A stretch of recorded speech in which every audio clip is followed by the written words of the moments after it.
Welcome to the Bill and Doug Show for a live watch-along presentation of the Ohio State Buckeyes and the Washington Huskies, and welcome to my basement. We will be talking, Landis, while the game is on TV. That is the plan, yes. Someone asked if you and I were in the Pacific Northwest. I said, no, we're in Doug's basement, which some people do call the greatest setting in college football, so yeah. It's okay. There's a bunch of Disney World pictures behind us too, so you guys will get used to that. Thank you so much for being here. I have been to this setting one time in 2007 when Ohio State played in Washington. I just have a terrible memory and I don't really remember anything. There was something about a fish, but it does look like, Bill, that there is a good amount of red in the stadium crowd as we're watching here on the tube. Yeah, a decent amount, more than I probably thought there would be. I know some people who were there were reporting about all the Buckeye fans they saw, making their way around Seattle, and it seems like a lot of them had tickets. Even saw some Buckeye fans sailgating, which I'm sure was a cool experience. Oh, do you think they bought a boat? You bought a boat? You charter one. You just like Gilligan. Yeah. Yeah. I guess he didn't charter it. He was a crewman, but you know what I mean. Yeah, he was. Yeah, you chartered from Gilligan. Yeah, right. I look at there's a lot of red there. I still remember this. This is like in 2013 when Ohio State played at Cal, and it felt like the entire stadium was filled with Ohio State fans, and that was Tom Herman's second season as the Ohio State offensive coordinator, and he still was kind of getting introduced to Buckeye Nation and what this whole deal was. And I was in the men's room going to the bathroom right before a kickoff, and Tom Herman came in and he was like, "Oh my God, I cannot believe these people." And I was like, "I don't know what to tell you, brother. Like this is what Ohio State fans are like." So the idea that are there thousands of people who went across the country to watch Ohio State play in the very northwest corner? That's a lot of America? red. Yeah, that's a lot of red. There are a lot of them, and I do. We love the idea, and we've certainly heard from a lot of you guys that you plan this. When the schedule comes out, you get together with your friends and your family, and you decide like we're going to make a trip, and what a better trip to make than this. And I do. It's like we don't have a producer for this show. No. And we can't have the broadcast on too loud. Washington's getting the ball first. I don't know who won the toss. I don't know either. I don't think they televise it. My God. Someone also asked, so we see DeMond Williams now walking onto the field if people are trying to sync up with what we're seeing. Yes. Yeah. We're looking at Gary and Hatchett's jersey from the back. And that there's some serious offensive line. Good offensive line hair for Washington. If it's that far down on your shoulders like that, that's beyond a mullet, right? That's not an actual, you wouldn't call that a mullet. No. Well, we can't see the front. It just depends. Yeah.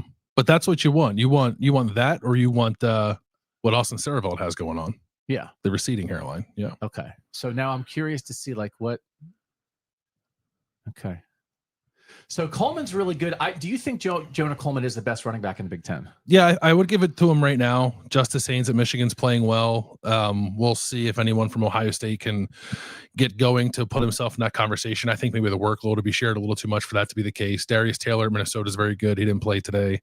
So there's a couple of good ones, but I would say Coleman is number one, at least among returning guys, especially. Yeah, I would have thought maybe the Penn State guys coming into the year. That's a good tackle. Arvell Reese. Hard guy to bring down by yourself, Jonah Coleman. So that's a pretty good sign there for Arvell Reese to do that. So I wrote about Arvell Reese and Sonny Styles and Caleb Downs from the perspective of containing DeMond Williams, but I think all three of them, you see it there in the run game too. They're so, I think, instinctual, and then they have the athletic ability to get through holes and make tackles like that. Quick snap. Just change games. That's a good job. That was a really good job of caging the pocket there by Ohio State's defensive line. This is the best third down team in the country. Not a go spot for Washington either. Not that field position, so they're gonna punt. 75% on third downs coming in first in the country. And they did rush. There's contain on the rush. Quick snap.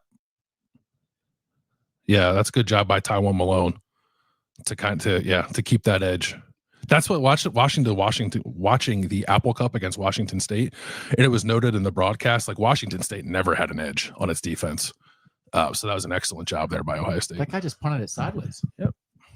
Not what you want to do. But you could also see, I'm going to rewind a little bit. I want to see who was. I have it here. I have my iPad to tell you what's going on, so we don't miss what's happening live. All right, so we probably should have worked with that. Sorry. This is the main screen. I can't be rewinding the main screen. Please do not rewind the main screen because now the main screen is frozen. Okay. That guy punted it sideways. That was bad. Rush 4. Yeah. Who's the spy? There was no spy. But isn't there a guy in the middle of the field floating? Yeah, but I don't know that they were spying. It looked more like a zone. Looked more like a zone drop. Zone drop, not a straight spy. Yeah. Okay. All right. So now we're back on it, right? They're at the line of scrimmage. Yeah, I'm actually ahead. Now you're ahead? I backed it up so I wouldn't be. Yeah. Who's the running back? Donaldson. Yeah, I figured Ohio State would open with its old guys. Donaldson is their most experienced running back, so he gets the first carry. And as I just think we have to realize they know Bo Jackson is good, but it's a decision not just about who's our best running back. Play him and give him 25 carries. It's 3 tight ends on the field. Which means this is a deep shot formation?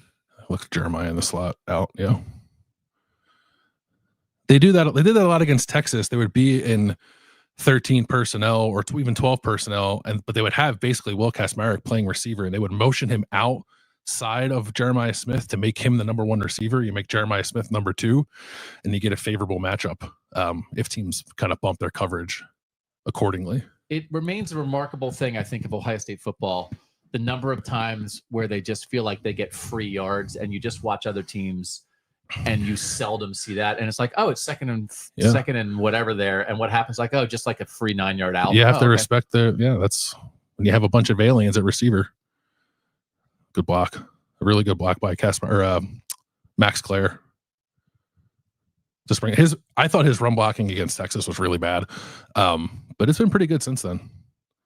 It's so funny that they just are. It's like, oh, Max Clare got here from Purdue and didn't really know how to block, and we've been having to teach him that. And he's the best because early on with Max Clare, I think he's the best receiving tight end in the country, but they weren't saying best tight end in the country. That's good push.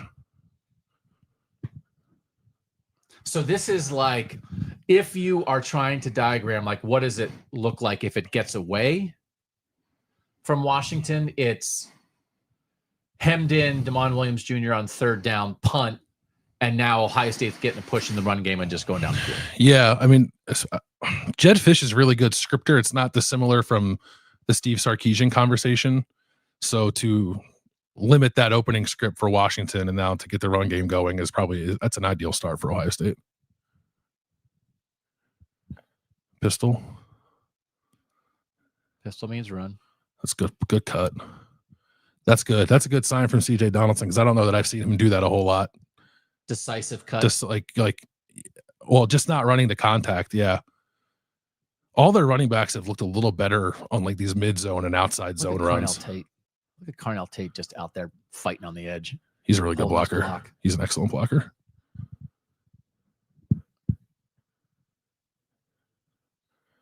This is what Ohio State does to people sometimes. Well, let's see. Now we're in red zone, and Washington's bad in the red zone.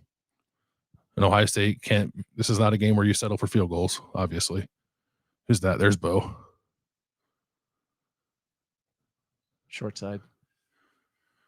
Like the idea there. 2 backs on the field, 2 tight ends on the field.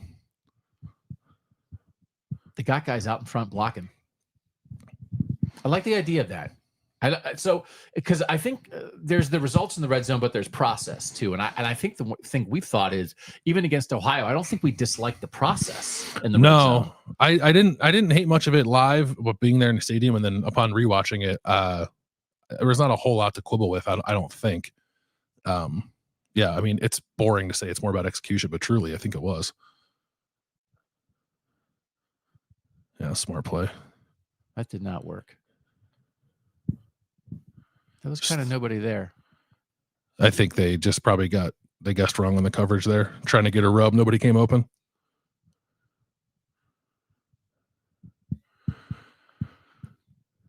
Well, here you go.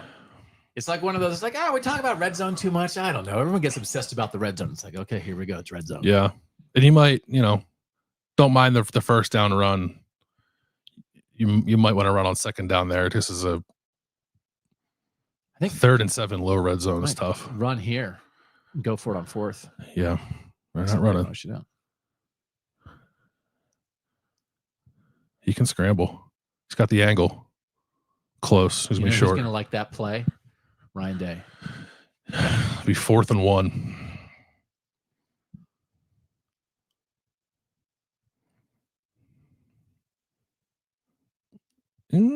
Maybe.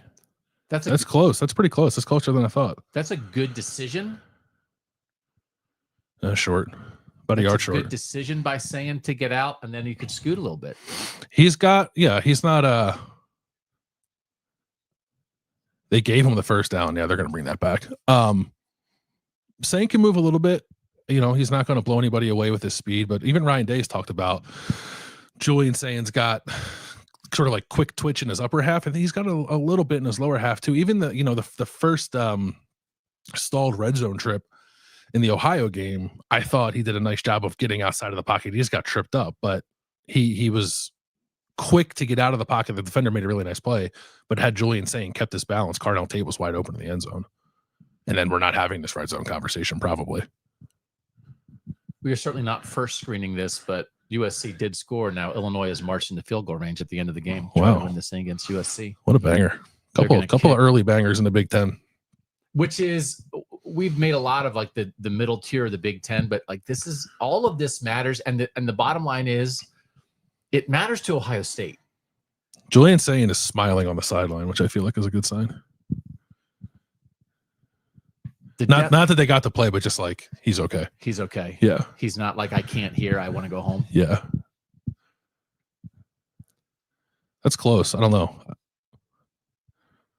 It is the continuing conversation, I think, of Ryan Day and quarterbacks is Ryan Day is going to pick his quarterback based on decision making, keeping the ball safe, accuracy, quick trigger, reading defenses, making throws, right? Yeah, that was an interesting play design. Once he picks you based on those skills, then he wants to see you be tough. Yeah. And you run and you lower your shoulder. And it's like, well, then why don't you just pick a lower your shoulder quarterback? It's like, no, I don't want to pick a lower your shoulder quarterback. I want to pick a quick release, accuracy, computer brain read a defense quarterback who I then want to lower his shoulder. Right.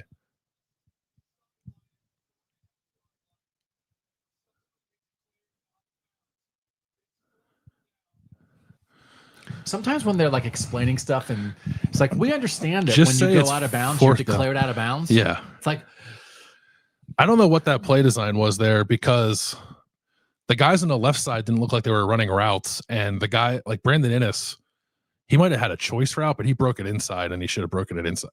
Or if he broke it outside and should have broken it inside if that was the case. I formation.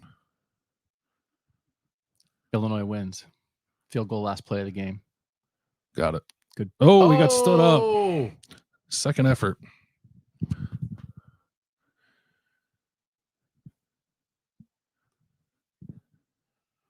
All right. I feel like I felt like this all year. CJ Donaldson runs too high in these moments.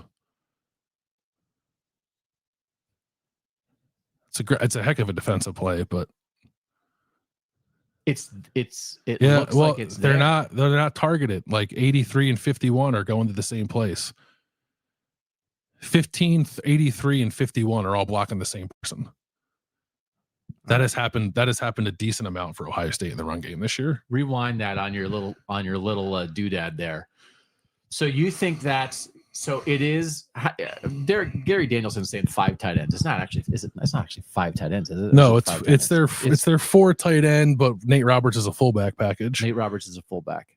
But Nate Roberts he's a true freshman and he's not targeted. He just dives at the ground for some reason.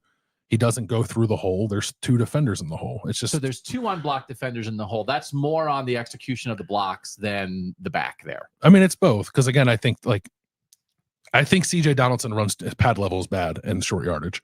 But that was also not particularly well blocked by Nate Roberts.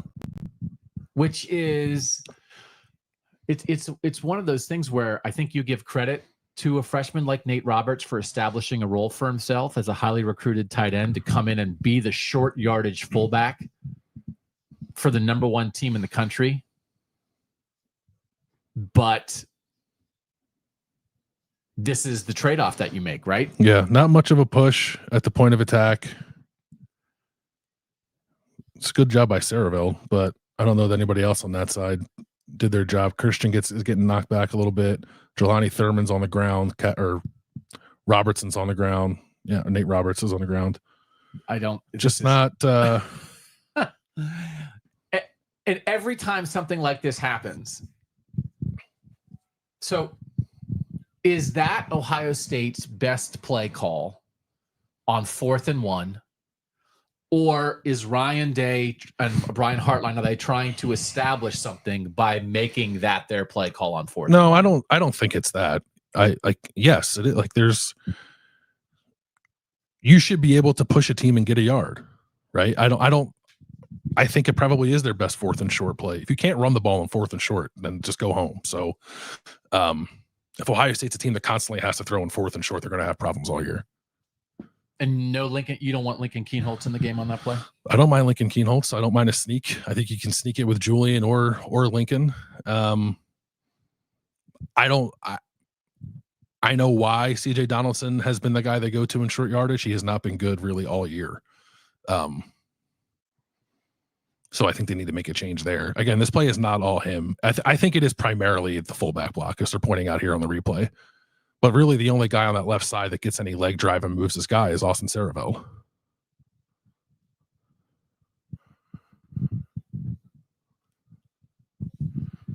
Yeah.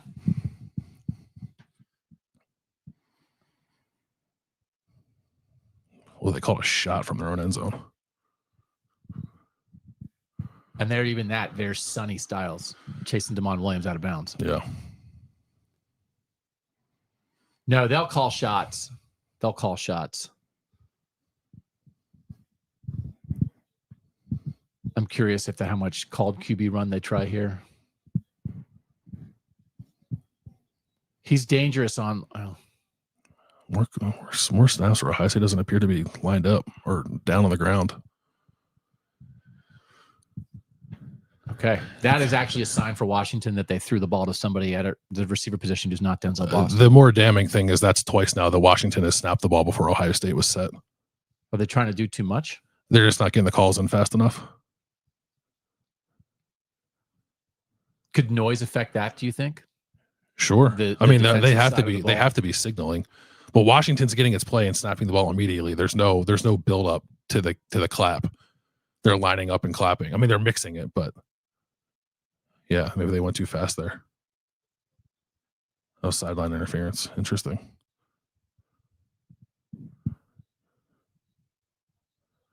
Hey, that guy's purple. I always wonder with that stuff, how long does it take to get off your body? I did it one time in high school, and I painted my face with house paint or something, and it was like, well, that's not right. You were purple for a week? It was, I think it was orange.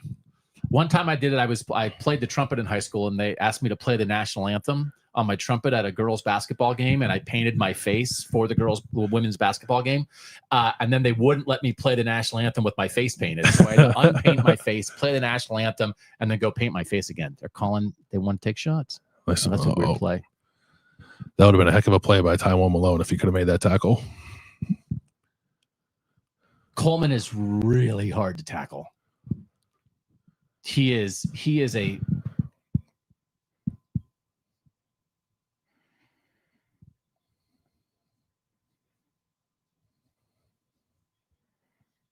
no, that's what happens. One of those where, like, if you wander out too far and then you run into the official and throw the flag on. Yeah.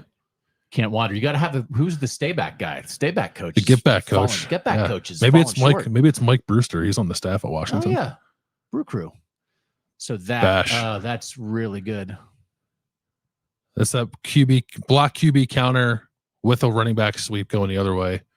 Urban Meyer ran it 50 times a game, and just like they've killed people with that in the first couple. They got a really nice gain out of it against Washington State last week. Another flag. He's going to Tech. I don't know what the rules are exactly, but I don't think coaches. I don't think coaches field. are allowed to do that. Yeah. Yeah.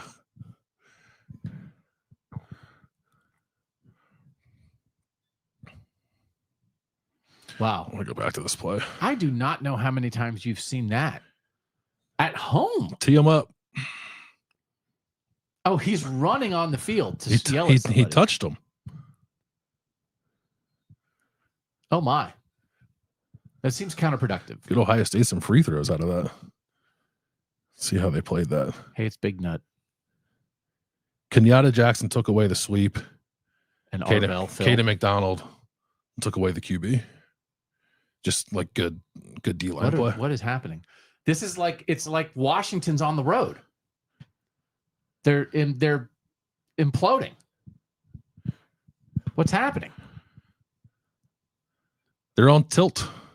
I don't know why. They made too many. They just got a videos about the crowd. Huge fourth down stop, and they're on tilt for some reason. How much do you like Caden Curry over the center on third down?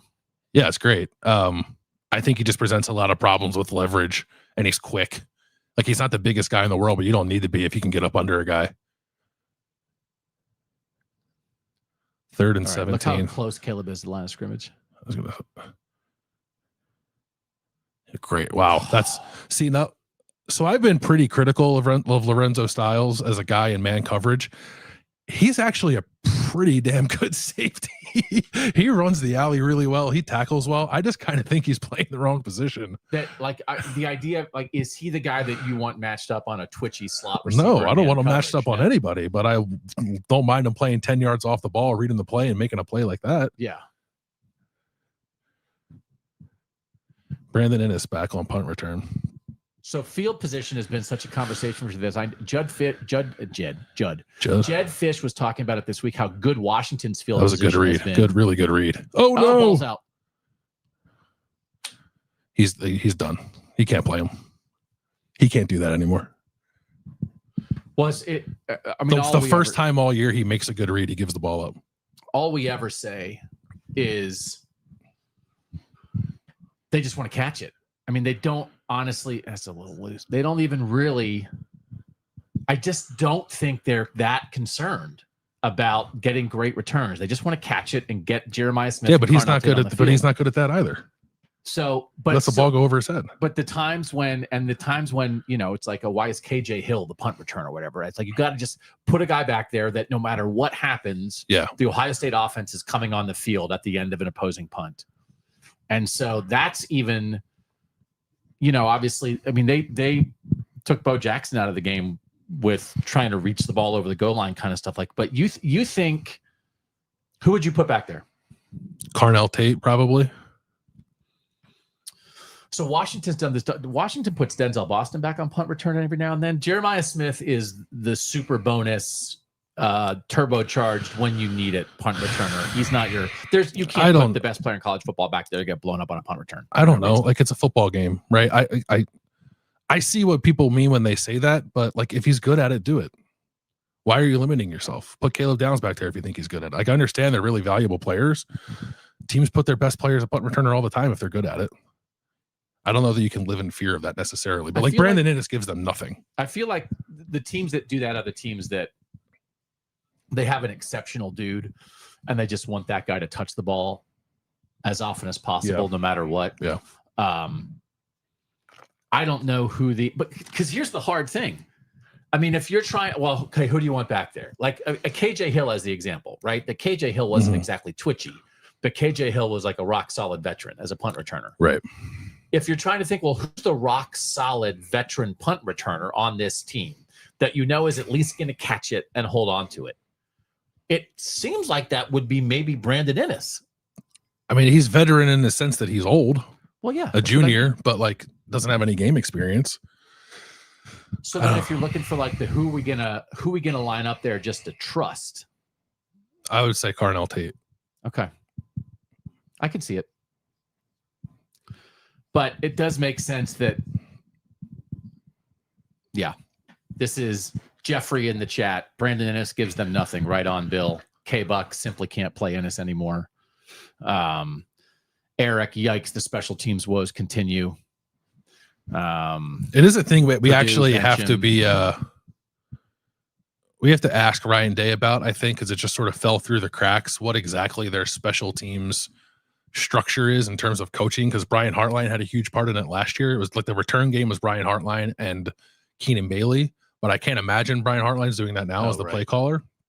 So we need to ask about, I mean, regardless of what happens here, it's just something we haven't asked about all year. It is Justin saying, I don't want to hear about Bo being a liability when this stuff is happening on punt return. People agreeing with that idea, right? I mean, I think every person. First, I will say, like, I don't know that anyone has actually said Bo Jackson's a liability. No, yeah, but I mean, just like the idea that the coaching staff did react to if he was showing any kind of looseness near the goal line. Yeah, but then they put him in early against Ohio, and he was on the field on the first drive of the game here. True. Every player who has a chance to have the ball in his hands, it's a spectrum of reliability and explosiveness, right? And the more explosive you are, the more that you can live with mistakes. But I think that's a hell of a jump cut.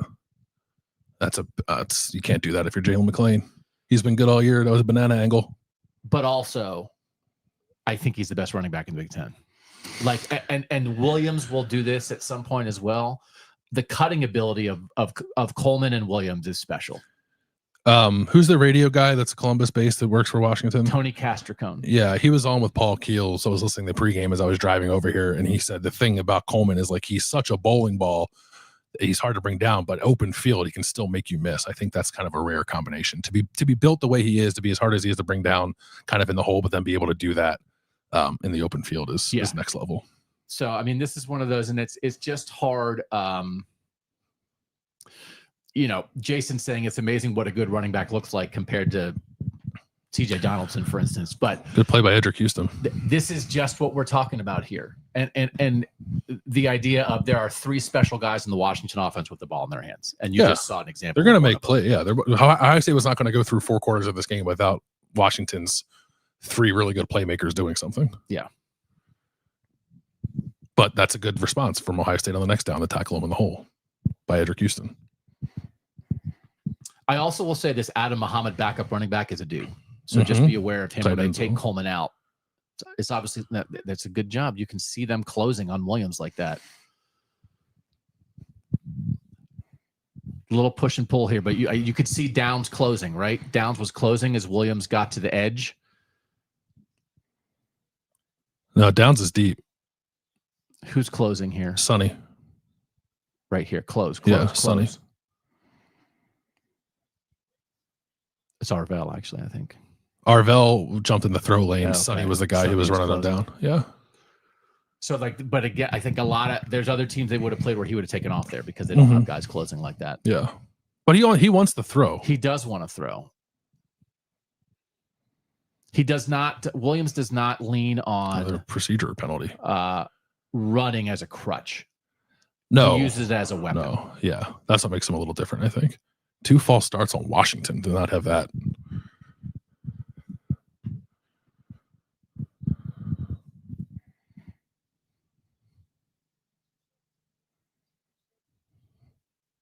Yeah.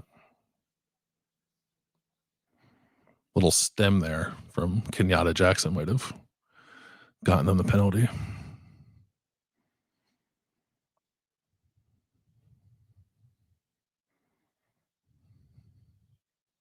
Rip. True freshman. You were looking for who else on this offense besides Boston could be a threat in the pass game. That's just a good throw. He saw it was zone right away. Ripped it down the seam. It's a good throw.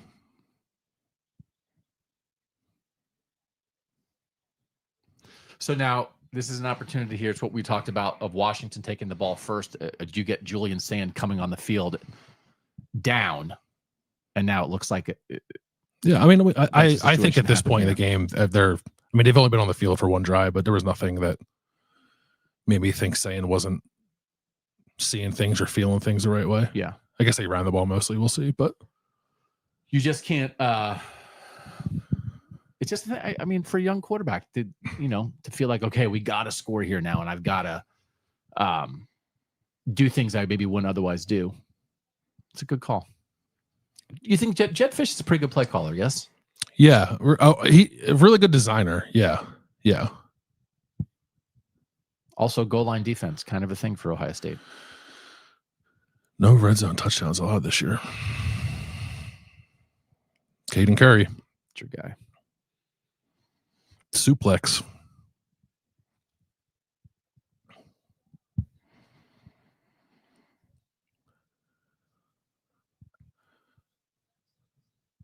Yeah, it's too fast. Can't block him with the tight end. No, that's not going to work. It is quite a thing to have as part of your identity that you are a tremendous goal line defense. It's pretty crazy. False start again. What is happening? Washington's going to go silent count.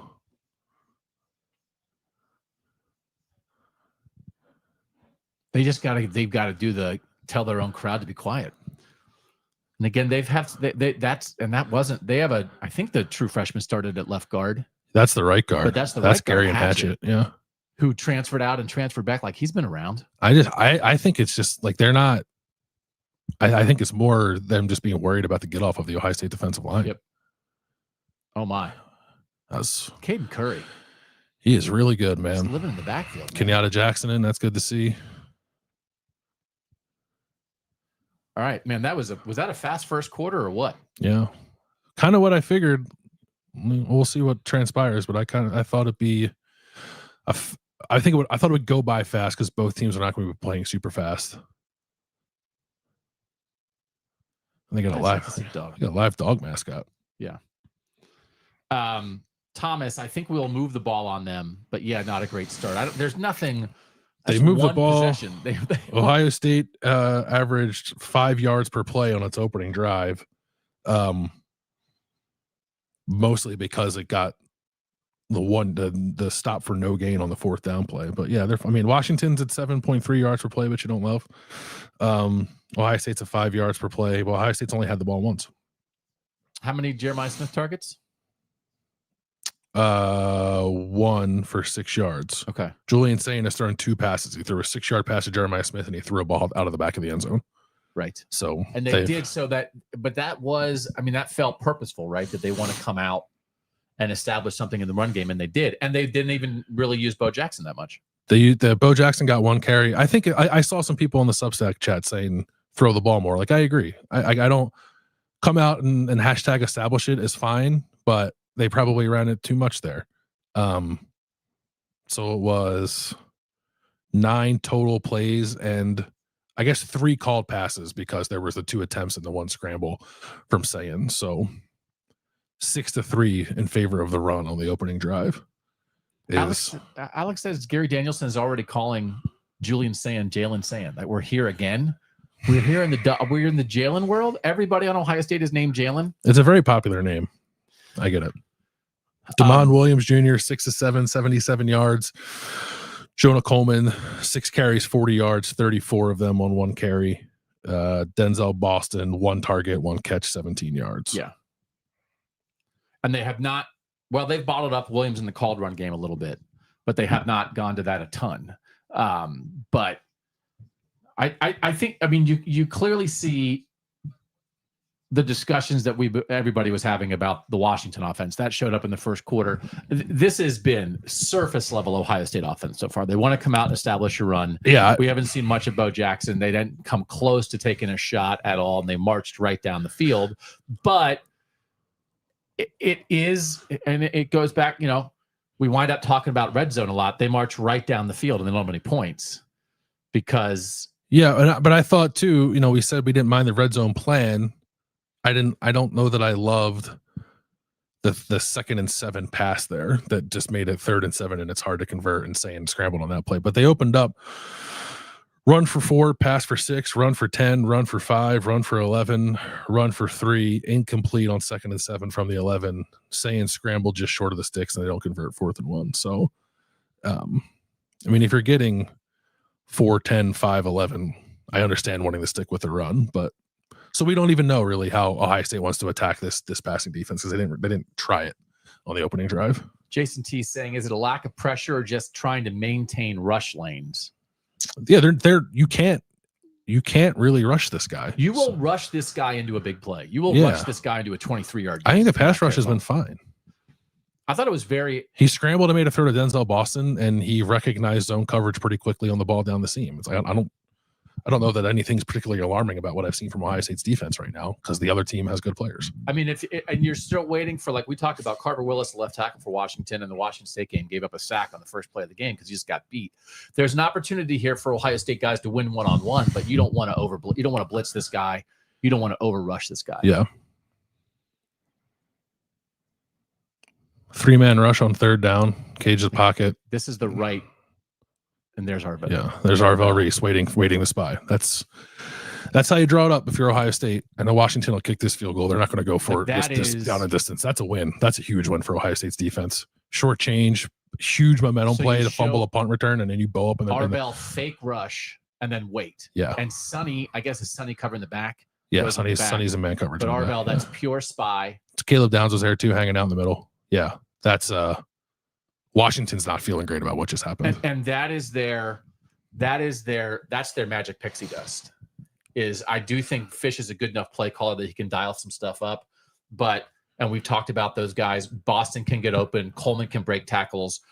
Williams can rip passes. But what takes it to the next level is Williams running. And so when you cage that, both with the pass rush, and I feel like you've talked about this a decent amount this season. We cannot live in a world where we think that Jim Knowles stinks, and we cannot live in a world where it was like, hey, Jim Knowles, that guy's at another place now, and now, oh, yeah, he was never any good. He was a very important part of Ohio State winning the last 3 years. But at times, I think we all felt like he could over-blitz at times. That call there, you've sort of pointed out moments at times when it was like, oh, that could have been one where Knowles might have over-blitzed. Instead, Ohio State rushes 3, and that's what you get. Yeah, I mean, that's not a let's turn up the heat situation there. You've to get them in third and long goal to go situation, you've sort of already won. Like you take your win. You don't potentially exacerbate the situation by doing something silly. So I don't even know if Jim Knowles would have blitzed in that situation. I think even he would have realized that. And also, like toward the end of last year, they're done with that. He was kind of done with that. Yeah.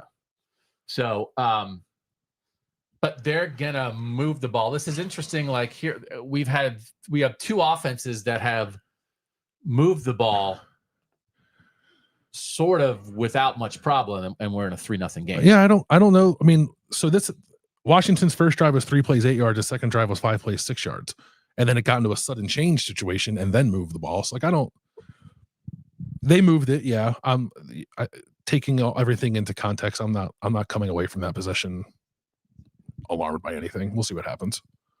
No, you had to expect that. I mean, that's absolutely. And even the idea that Coleman rips off a big run in that drive, but the result is 3 points is a win in itself too, right? It's a huge one. Yeah. That was Jonah Coleman at his best. That was an opportunity for Washington to put Ohio State on its heels early, and they failed because I don't think you're on your heels down 3-0. No, that's a chance to that's exactly what we're talking about. Of like, the idea of like, is Julian Sayin taking the field down a touchdown? Right? I like this suggestion in the sub chat. The offense, bow and throw. Oh, bow and throw. I can't see the name. Who said that? Justin. Yeah, bow and throw. I like that. I trust our offense the way they looked the first series, says Ryan. Yeah, there's nothing not to trust here. This is a really good win for Illinois. Really good day. As we've been talking about the middle of the Big Ten a lot. If you guys watch the Rutgers-Minnesota game, like super competitive down to the wire. Rutgers had a long field goal to tie in the last play of the game and missed it. So Minnesota won. Illinois, USC goes down to the wire. And again, like they're not perfect, but you see playmakers, right? And Darius Taylor's still not playing for Minnesota. Rutgers has 3 receivers who are playmakers. USC was missing their best receiver and their best safety, but like they still made some plays. Luke Altmaier made some plays. Caden Fagan made some plays. It's a double reminder. The strength of the Big Ten only helps Ohio State. But when you run into people like Damon Williams Jr. and Denzel Boston and Jonah Coleman, and then in a couple of weeks, Caden Fagan in Illinois and Hank Beatty and that kind of thing, it matters. Yeah. There's just more playmakers in the Big Ten. They have back Lorenzo Styles back there on kickoff return. He's an interesting, he went to Notre Dame to play offense. I don't think he has a lot of wiggle to him, which is part of the reason why I think he struggles in man coverage, but he's got really good straight line speed. He caught a 70-yard pass for Notre Dame in he did first play. That was that was one of the early Jim Knowles corner blitz, quick throw to Lorenzo Styles. Notre Dame and Ohio Stadium, and Lorenzo Styles went 7 If you want to know why I don't think head coaches should call plays, it's because Jed Fish is sitting on the bench with a tablet while his defense is on the field. Oh yeah.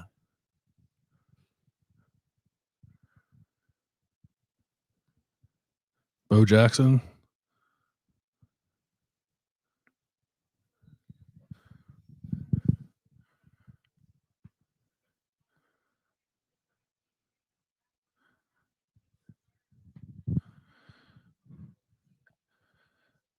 They are huddling and calling in the plays with the helmet. So no silent count. They're not having this signal. Right.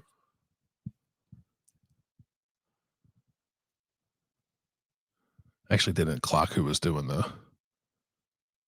so it's Luke Montgomery signals the center. It is interesting. What's the you've got the fancy scoreboard up. What's the run versus pass breakdown at this point? So now it's a 8 run, 3 pass. Okay. And the 3 passes were Jeremiah short out of the back of the end zone scramble. Yeah. Like that's there is a purpose to that. I mean, you take a crowd out of the game by running the ball 5-6 yards a clip like Ohio State's doing right now, but then you got to execute these short yardages. Right. Even that, he got it, but he just runs too high, man. He's got to get low. He doesn't lower his pads when he gets to contact. He was a decent short yardage guy at West Virginia because he was 240 pounds when he played there. I didn't go back and watch a lot of it to see if his pad level was bad then too, but he just does not run the way you want a guy to run in short yardage. And are we still really is the world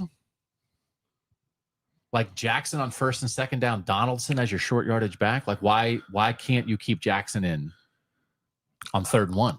I would imagine it's like a freshman high leverage spot kind of thing more than it is. I mean, they're running too much. I mean, this is so it's. This is the Texas game plan, by the way.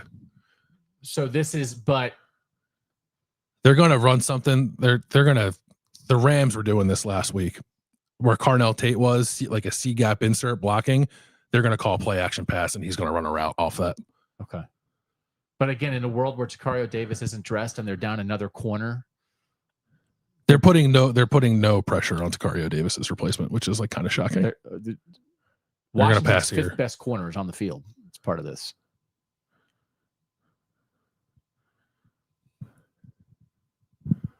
And it just gets into a situation where, and listen, it's early, but their best players aren't touching the ball.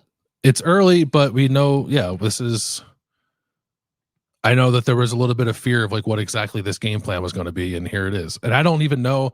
I don't think it's Hartline calling it conservatively. I think it is Hartline taking the orders to call it conservatively. Right. It's Ryan Day's game plan. And I don't know if Washington's offense will allow that to work. I think Washington has a chance to put points on the board.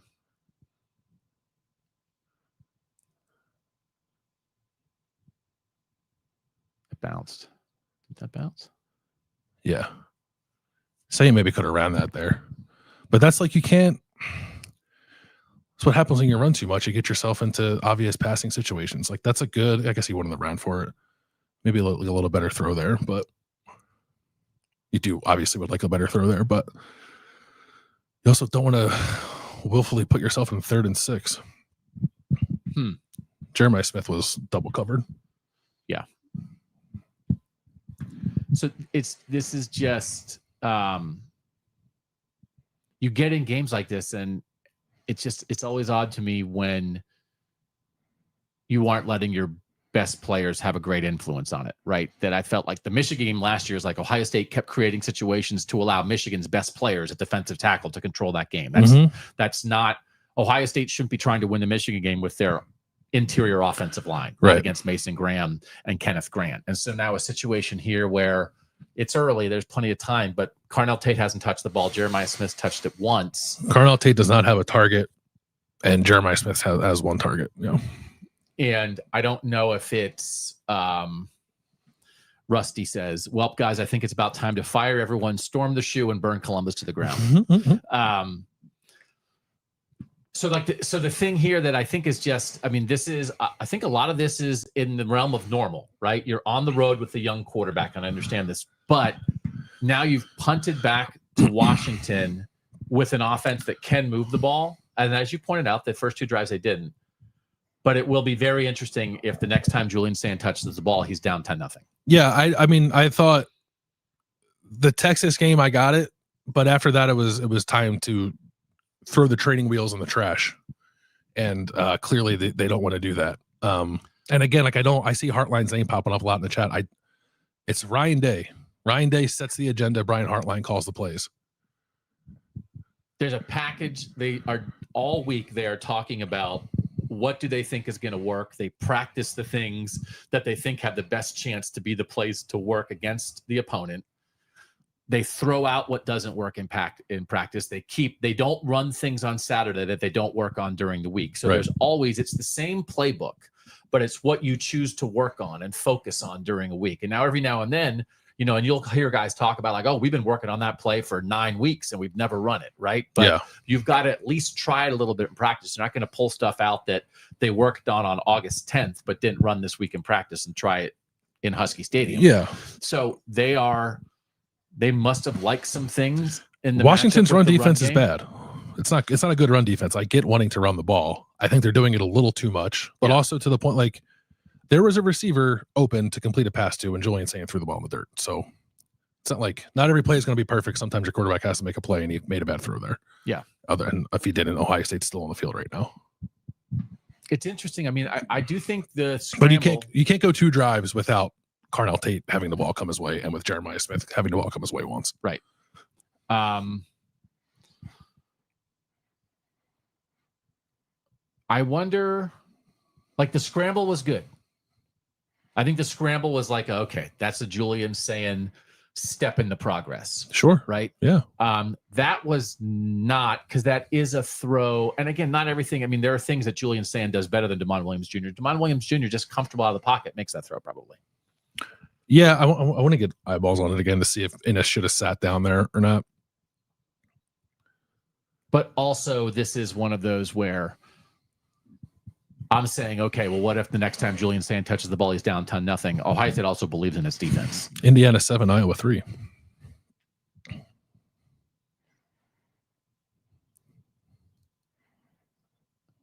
Wildcat.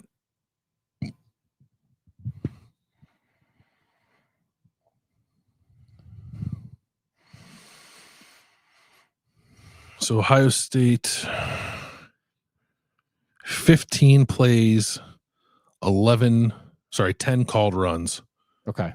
Donaldson is averaging 5 yards a carry. Bo is averaging 3.3 yards per carry. No runs for Peoples. That's a heck of a move. Just there's been a lot of times when you could think about Ohio State coming out a little conservatively on offense. It's like, well, what's the penalty, right? What's the cost going to be of that? Because that's actually played well on the edge by Ohio State, right? The guy's in position. I don't know who that was, but that's Demond Williams Jr. It was Kenyatta Jackson, who was the kind of, he had a receiver he was trying to account for too. Boy, that sun glare is pretty annoying. Oh, that's interesting.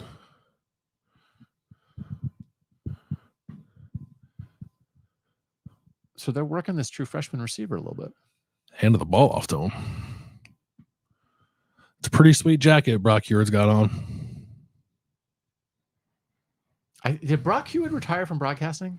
I thought Brock Hewitt was excellent. Yeah, I guess he hasn't been doing Yeah, I guess I haven't noticed thought him he on was one of Fox. the Like best. RG3 was doing games, and he's Yeah. terrible. Oh my. And last night, the Fox Friday night game was Devin Gardner, Oh yeah. who flew up and missed that tackle. Lorenzo. Just always trying to give him props. He missed a tackle in space. Just came up too high. Oh, is the knee down? Jeff's saying the knee's down. The knee was down. Oh, he's down.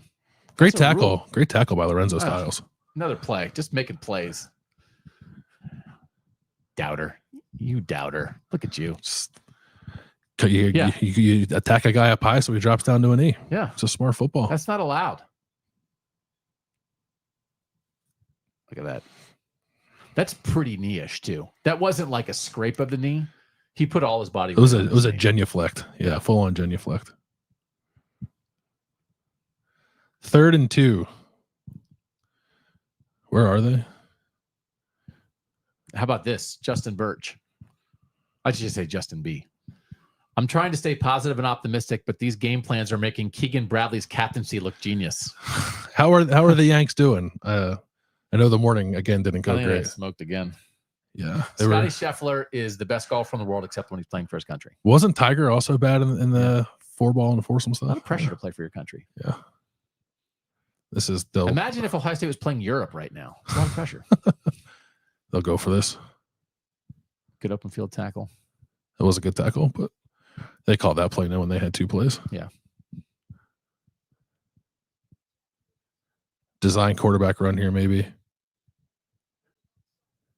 Not that Matt Patricia doesn't know that, but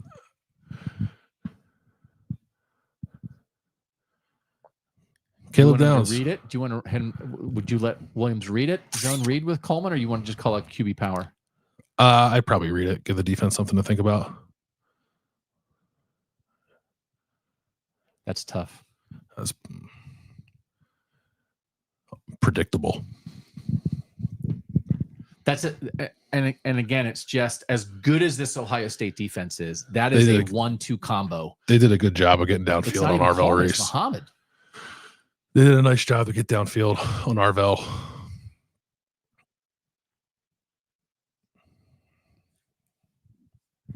Three linebackers on the field there.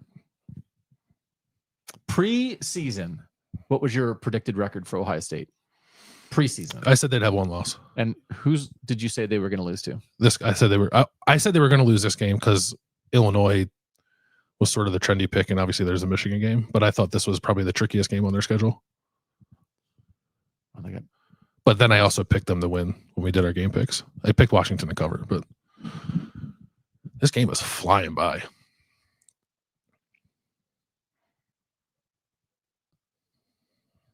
Bad eyes, Lorenzo Styles. You are really having this is a very conflicting Lorenzo. Well, this is your point though.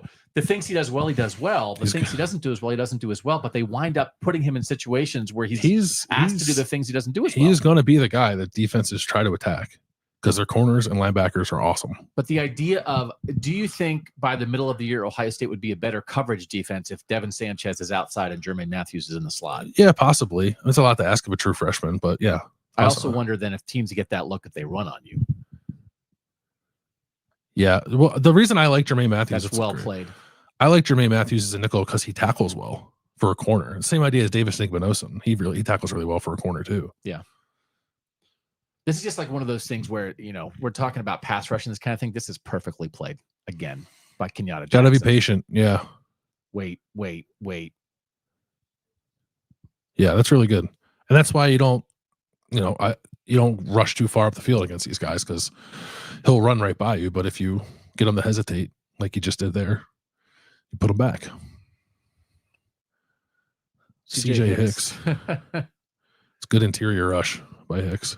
That's really good. Well done. Got him on a guard, knocked him back. Another field goal. This is the best third down offense in the country, and Ohio State's won a couple third downs here early on. Defense is key. I think the defense nearly to a T has done what's been asked of them. They got put in one tough spot because of the sudden change and held them to a field goal, and they're going to hold them to a field goal here. Yeah, that's a good rush by CJ Hicks. He's been good this year. I'm a little surprised they haven't used him more. He has played a lot. He has been. So let's get the ball back and run it up the middle more. But now it's the 4-minute offense. They're going to come out throwing. No, that did not work. Yeah, good job. Good job by Ohio State. That was stupid. Take the 6-0 lead. Can you imagine if that was an Ohio State play right now? That was really dumb. If that was Parker Did Fleming? they keep base? They kept. Yeah. He wasn't even running a route. That's a missed. Is this one of those where like the holder and the kicker just decided to do it and didn't tell anybody? Was there somebody else who was supposed to go out for a pass there? That guy was blocking the whole way. What?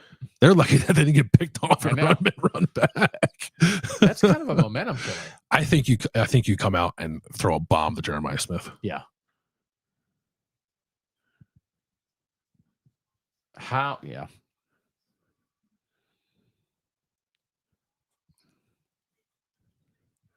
That was well played. It's interesting though. Parker Fleming was such a lightning rod for us, for a lot of Ohio State fans with the questions about Ohio State special teams play. And they don't have a full-time assistant on special teams now, but we have some special teams questions, and it doesn't matter how they handle it. And there's just there's so many people on staff now. And the thing about who's a full-time assistant is really only a recruiting discussion, because now everybody can coach during practice. Yep. So there are people there who are special teams experts, but it's worth asking about. Yeah, I'm not anti special teams coordinator, provided the person is competent in their job and can ideally lend some expertise in other areas, but they weren't getting that out of Parker Fleming. Yeah. But now you wonder if guys are getting a little spread too thin, especially in the return game. But the return game's always been an afterthought for Ohio State. It is. And I understand what it is. And it's like I think it's fine for the return game to be an afterthought. As long as you catch it. As long as you catch it. Just catch it and give Jeremiah Smith the ball. Rusty in the chat says, really do appreciate Washington doing everything to keep us in this game. Yeah.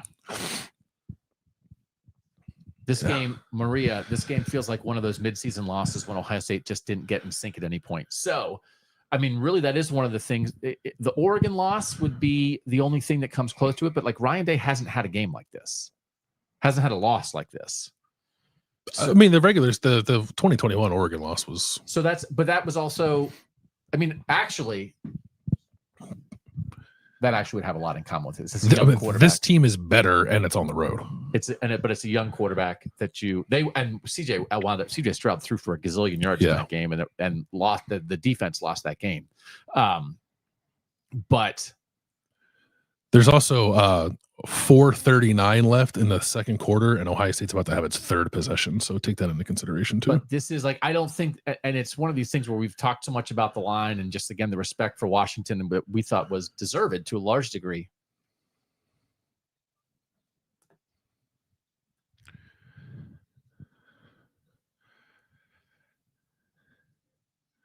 Weird. They would have blocked that, I think. they might have blocked that if it wasn't a fake. There was called a shot. They dropped. I like the idea. Good scramble. That's nice. He should have gotten that to Jackson earlier, though, probably. Indiana blocked last week against Illinois. Indiana blocked a punt for their first score, and Indiana only had 10 guys on the field for the blocked punt, and they blocked it with 10. And Brett Bielema said after the game, them only having 10 guys on the field threw off the Illinois count and helped them block it. Oh, that's interesting. Crazy special teams. Johnny in the chat says not sure why he rolled out, because I don't think anything was open. They dropped 7 against a bunch of deep route combinations. You can't just stand there. You got to start moving because you got to get into a scramble drill. Probably should take that check down sooner, maybe, though. This is well played. Good block. So that's Ennis. And this is one of those, again, where Ohio State talks about this a lot, but even if you want to not put too much on Sayin, the short passing game, the screen game, the RPO game, like that's part of the run. Their runs, yeah. So if you want to run the ball, well, run the ball with Carnell Tate, like run the ball with Jeremiah Smith. Right? Yeah, they were good about that. They were doing a lot of that against Grambling. A lot of those wide sort of reliefs in the run game. Yeah. Pistol, run, stretching the boundary. Nope. Oh, look at you. They've been Play setting action up for 5 years, throwing out a pistol that just was for that moment. that seemed out of sorts from the out. jump. That seemed like nobody was ready for that snap except for Carson Hinsman and Julian Sayin. They are dropping a lot of people. Well, because now it's a throw situation. What do you mean a throw situation? Because now that it's been established that Ohio State's not going to do anything running the ball, so they know they're going to. No, I don't. It's not even that they're not doing anything running the ball. It's that they're down 3-0 with 3 minutes left. They got to start throwing the ball.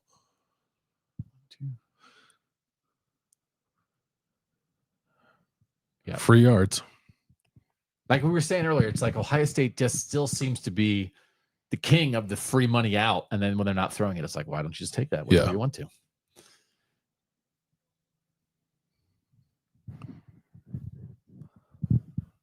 And that'll also get him going. We'll get Sayin going if you let him make it through a few of those throws. Fine, yeah.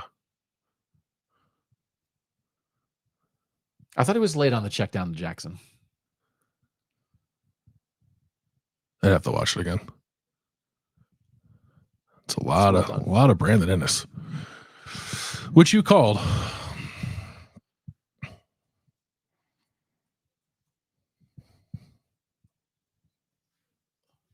Well, there can't be less than there was against Ohio. That's true. Can't have less than 0 targets.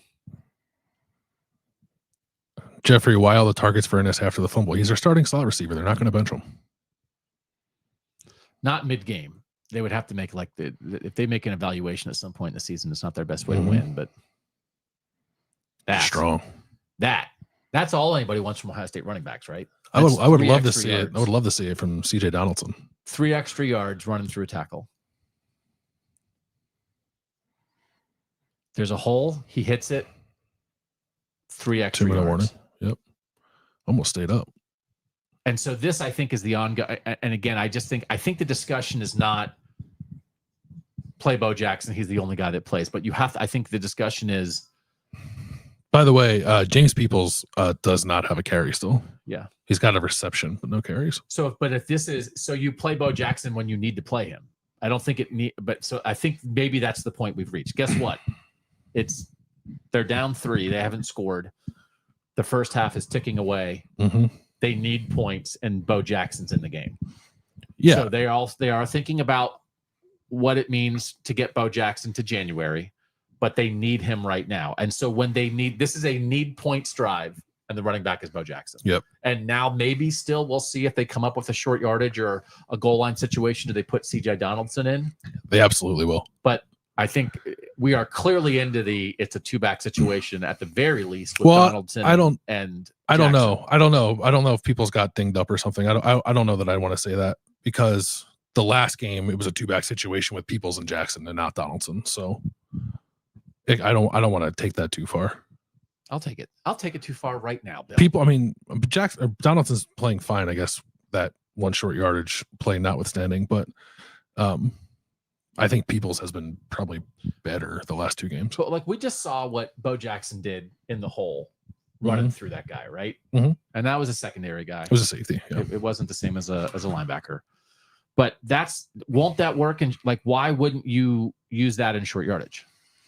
That guy was 6'180". He's not the biggest dude in the world that he ran through. Do you think Bo Jackson would have gotten the yards that CJ Donaldson didn't get on 4th down? I don't know. I would like to see Bo Jackson get a short yardage carry before I make any determination on his ability to do to be good at it. I think there are times where he runs a little high too. I think the pad level in general in the running back room has been pretty bad. It was so good last year.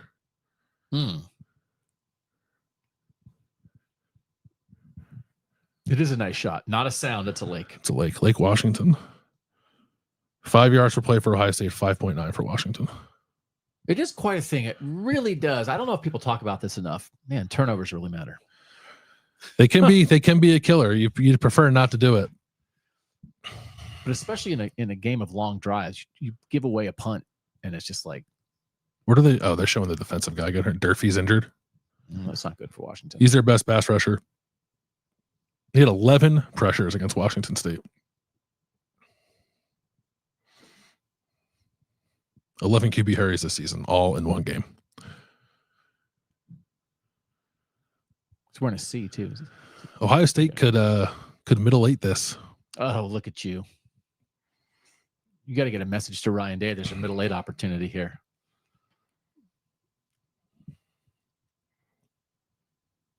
Play action. Nope. No, just play. Just action. Action Jackson. Not That's a good run. action. Another tough run. Stay low. But what did you say? You said you don't want to put him in short yardage. Is that what you said? No, you asked me if I thought he'd be good at it, and I said I'd like to see him do it once until I make that determination. I would like to see him do it once the next time there's short yardage. Was that 2nd and 1 or 3rd and 1? 2nd and 2. 2nd and 2. Doesn't count. Just run through some guys, man. Good push. They're moving these guys up front. Quite a weird game. Mm-hmm. Turn it over on downs at the goal line and then drop a punt. That's a good tackle. That's a weird game. I took the under. In a low possession game. That's a weird game. I need a mic stand? I don't need a mic stand. All right.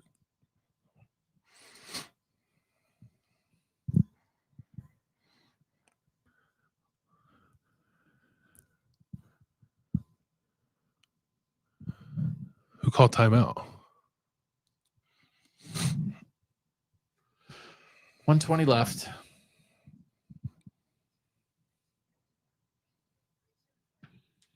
I find it odd that Chili's runs the Triple Dipper commercial without using the Southwest egg rolls in the Triple Dipper, because I think it's the defining appetizer of Chili's.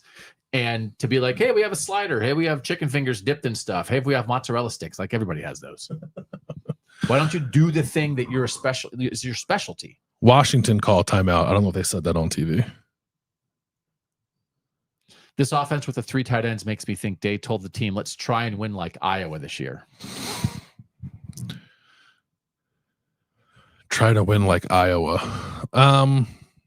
Yeah, I don't know. I don't know that's what they're going to be all year. I mean, they do have a little bit of and it happened last year, like the regular season offense, the postseason offense thing. Yeah. I don't know if that's exactly what they're doing here, but they want to shorten games. Do you think is this indicating anything to you about what they think of Julian Sayin? No. Okay. No, I don't. I think. Well, I mean, perhaps, but if it is, they're wrong. I thought they would come out and be like, okay, we can't. Like we're probably gonna have to score in this game. Like let's put it on Julian. I think instead it's a game that's going by super fast, low possessions, run the ball, and they may feel. Do you think if they go in at 7-3, will they feel good about that? They'll feel great about it. Yeah. Especially considering they gave a possession away. Giving how things have gone. Washington's been in the red zone twice. They have 3 points. I think it's less about saying and more about like wanting to keep Washington's explosivity off the field, right? Like, and it's just the way they play. They play slow. They run the ball. But is the way I think as the year goes on, they're going to throw the ball more.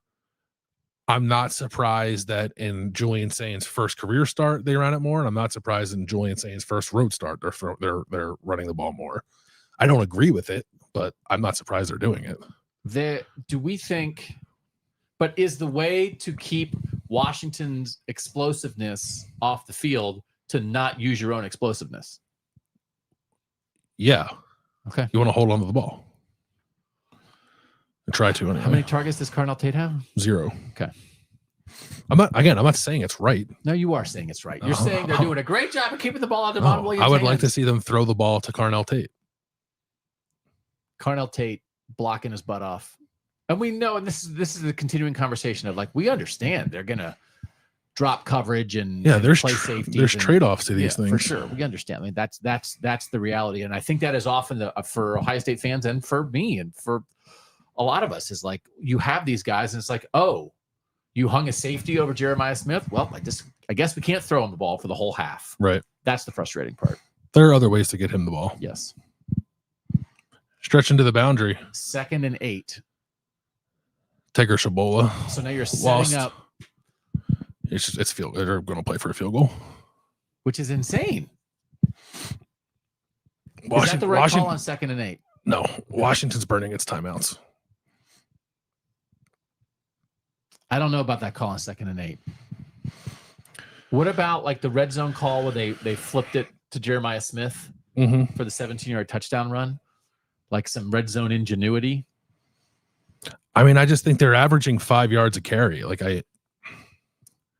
why didn't that play work? Then why did Tigger Shabola lost? He didn't block his guy. But again, so here we are in a situation where Ohio State down 3-0 at the end of a first half in the red zone, and they're literally putting that play. If Tigger Shabola blocked that guy for a second longer, that was a touchdown. He's the Tigger Shabola. No offense to Tigger Shabola, is their 11th best offensive player, and they end up in a situation where the lack of performance by their 11th best offensive player gets them into 3rd and 6. That's the thing that I just is like, why run that the other way then?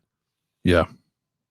Like, why do you, when you have as many matchups that Ohio State has on a regular basis that you are winning, that talent-wise you have the edge. Yeah, he absolutely would have and scored you there. Put it on that. I mean, it's not, again, I don't know. Expect your right guard to make a block, I don't think is a big ask. But it all comes back to Jeremiah Smith should be getting the ball more, and Carnell Tate doesn't have a target. I just might want to give me a little Emeka Buka jet sweep to Carnell Tate on 2nd and 8 there, maybe. Maybe. Brandon Ennis 3 targets, 2 catches, 22 yards. Jeremiah Smith 2 targets, 2 catches, 15 yards. Bo Jackson 1 target, 1 catch, 5 yards. James Peoples, who I don't think we've seen in a while, 1 target, 1 catch, 3 yards. And this is Ohio State's what possession? 3rd. That's insane. And their first possession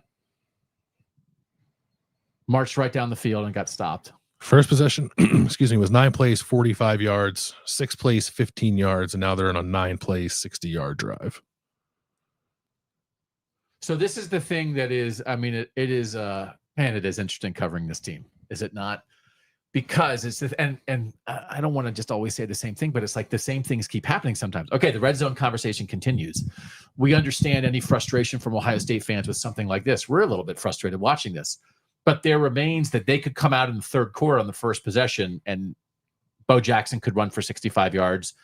Jeremiah Smith or Carnell Tate could hit it, and that always lurks, and they're going to get to it at some point.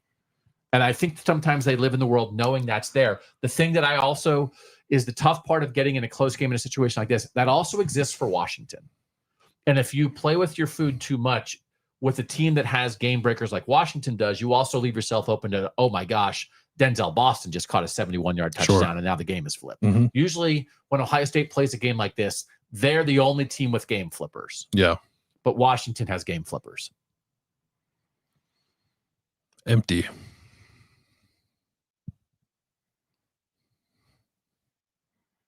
False start, Tigger Shabola. Or maybe it was Daniels. It looked like the right guard moved first. Yeah. Yep.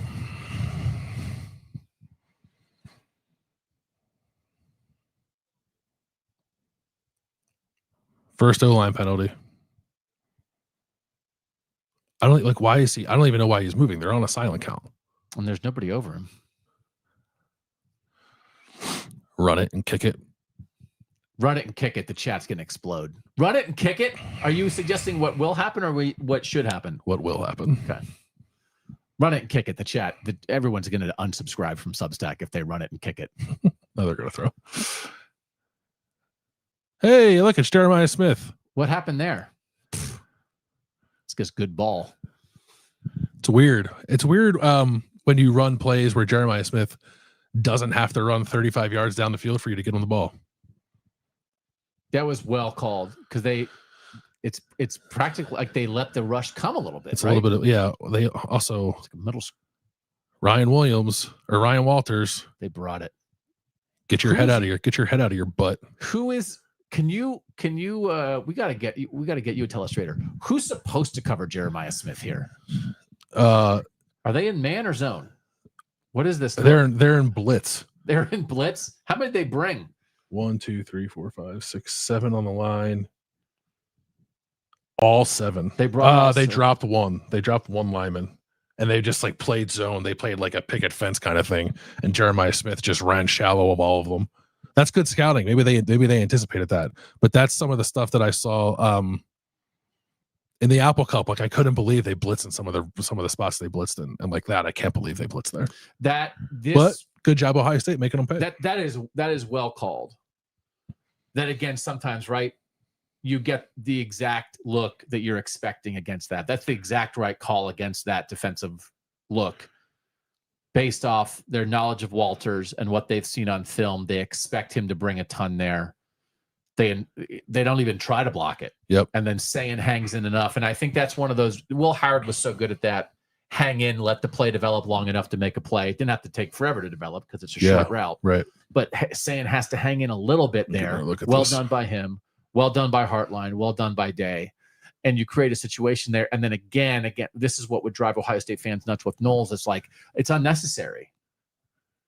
Like to bring 7 there is unnecessary. Yeah. So they bring 6. They drop one of the defensive linemen, but there's really only 4 in coverage against 5 receivers. I mean, there wasn't even. It's not like there was somebody in Smith's zone or anybody running with him. No, they bailed, thinking Ohio State was going to call an end zone shot, and they didn't. And then you think you're going to rally and tackle Jeremiah Smith, and that's not going to work. And he's a cheetah when he gets into the open field. By the way, again, it's just like very, very weird. Adam Muhammad is a very good player. Like this is their backup running back. He has a chance to be a guy who does something in the second half that matters in this game. I'm actually a little like college football has gotten to a place where like no one returns it. That I'm a little surprised teams don't do it more because I think you just like catch teams off guard with it now. Nobody's prepared for it. Yeah. Caden Curry playing middle linebacker. Caden Curry is the new Caleb Downs. Yeah. He plays at every level of the defense. Justin says, let's put Arvell Reese on return. Because as Roger points out, that dude is huge. Adam Muhammad is huge. Carver Willis, left tackle, down for Washington. They are not deep on the O-line. Oh, that's no. Nobody wants to see that's that. not what you want to see. Yeah, well, that's why bad. they wear the knee braces. Hopefully it's okay. Yeah, Jaden Fielding, pretty big tackle there. Yeah. Hope that guy's okay. Transfer from Kansas State, right tackle at Kansas State last year, has been playing left tackle again. Like the Washington offensive line's not perfect, but when you have a couple playmakers, all you need to do is be good enough to give them an opportunity. And I think we've seen the Washington offensive line hold up enough to give their guys opportunities here. Jaden Fielding, this face mask on a 240-pound dude. Good for him. Yeah, so that is a big loss. I'm not sure. I know they had I'll have to see who comes in. Finau is their backup left guard who lost the competition to the true freshman. I don't know if either of those guys would be able to kick the tackle or not, but they do. They have almost like a borderline at times rotation at left guard. So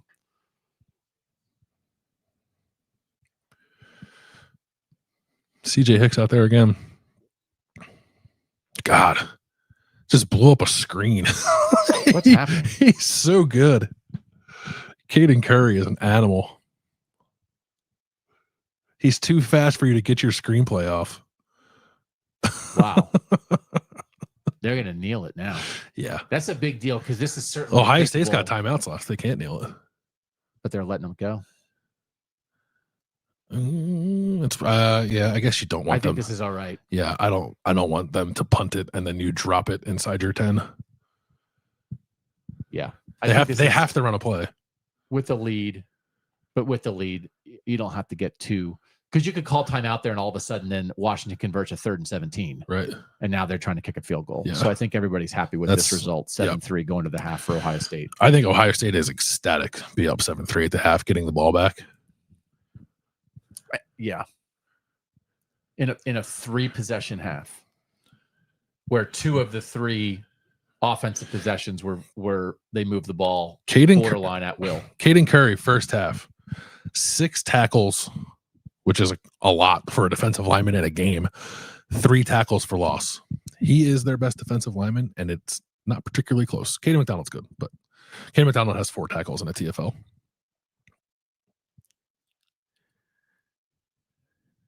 Middle 8. Ryan Day's self-fulfilling prophecies. We know it's going to be a 4-quarter game because we do everything in our power to ensure that it's a 4-quarter game.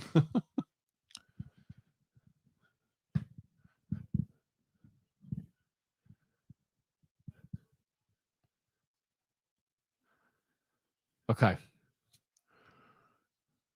Josh, I hate holding on to those timeouts there. Make them punt and see if we break one. I just think. See if you break what? You know what happened the last time they punted? Like they're terrified to field a punt right now. Ohio State breaking a punt return at this point. I mean, unless you're going to put Downs back or Smith back. Right. But I think it is much more dangerous there to call the timeout before third down, and then all of a sudden Washington, again, the best third down offense in the country, who's converted a bunch of third and longs. Now they're converting a third down, and now they're driving for a field goal. That's what I think. It's not the punt that you're worried about. It's like, are you 1,000% sure you're going to get a stop on 3rd and 17? It's the punt that I'm worried about. Yeah. So that you're just at like, you officially don't want Ohio State to try to field punts. Yep. That's correct. Oh, that's right. Iowa, Indiana is on Peacock. Oh, that's annoying. Is there anything like in life? It's like, hey, that's flip over. It's like, oh, it's on Peacock. What's going on in the Ole Miss LSU game? Let's check in on the Big Ten, Bill. Why don't you go somewhere else? 7-3 LSU. A&M up 10-3 on Auburn. Indiana, Iowa tied at 10 at the half. 17-0 Northwestern over UCLA. Yeah, they're going to fire the interim coach. Wow.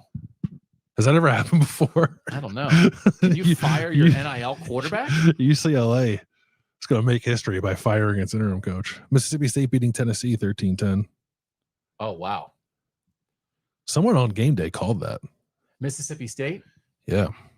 Interesting. If it was Dez, I don't want to give him credit, but someone called it. I got to say, nobody in the SEC is good, so it's very confusing. Rusty, we're all not enjoying this, but I chuckle at LSU Ole Miss is also 7-3, and people will pretend that's a super good game section. Right. There's section all over the place. Utah 21, West Virginia nothing. That I think you could see coming. So UCLA kicks a field goal to go to the half down 17-3 to Northwestern. I have Texas A&M in the playoff. Are they handling Auburn or no? They're up 10-3. 2 minutes left. They have the ball. Yeah. So again, I do you enjoy college football, Bill? Is that a fair assessment? I do enjoy it quite a bit. Yeah. I enjoy college football. I enjoy the reaction to college football sometimes almost as much as I enjoy college football. So I will be very curious. I mean, we're going to be doing shows all day. We're going to do a live post game after the primetime games tonight. We will take a break in between this and that.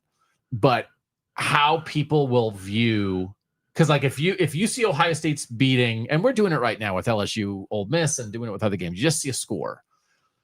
But if you see Ohio State, Washington, and you just see the score, you could come away with like, oh man, Ohio State, they're the number one team in the country, and they're struggling on the road.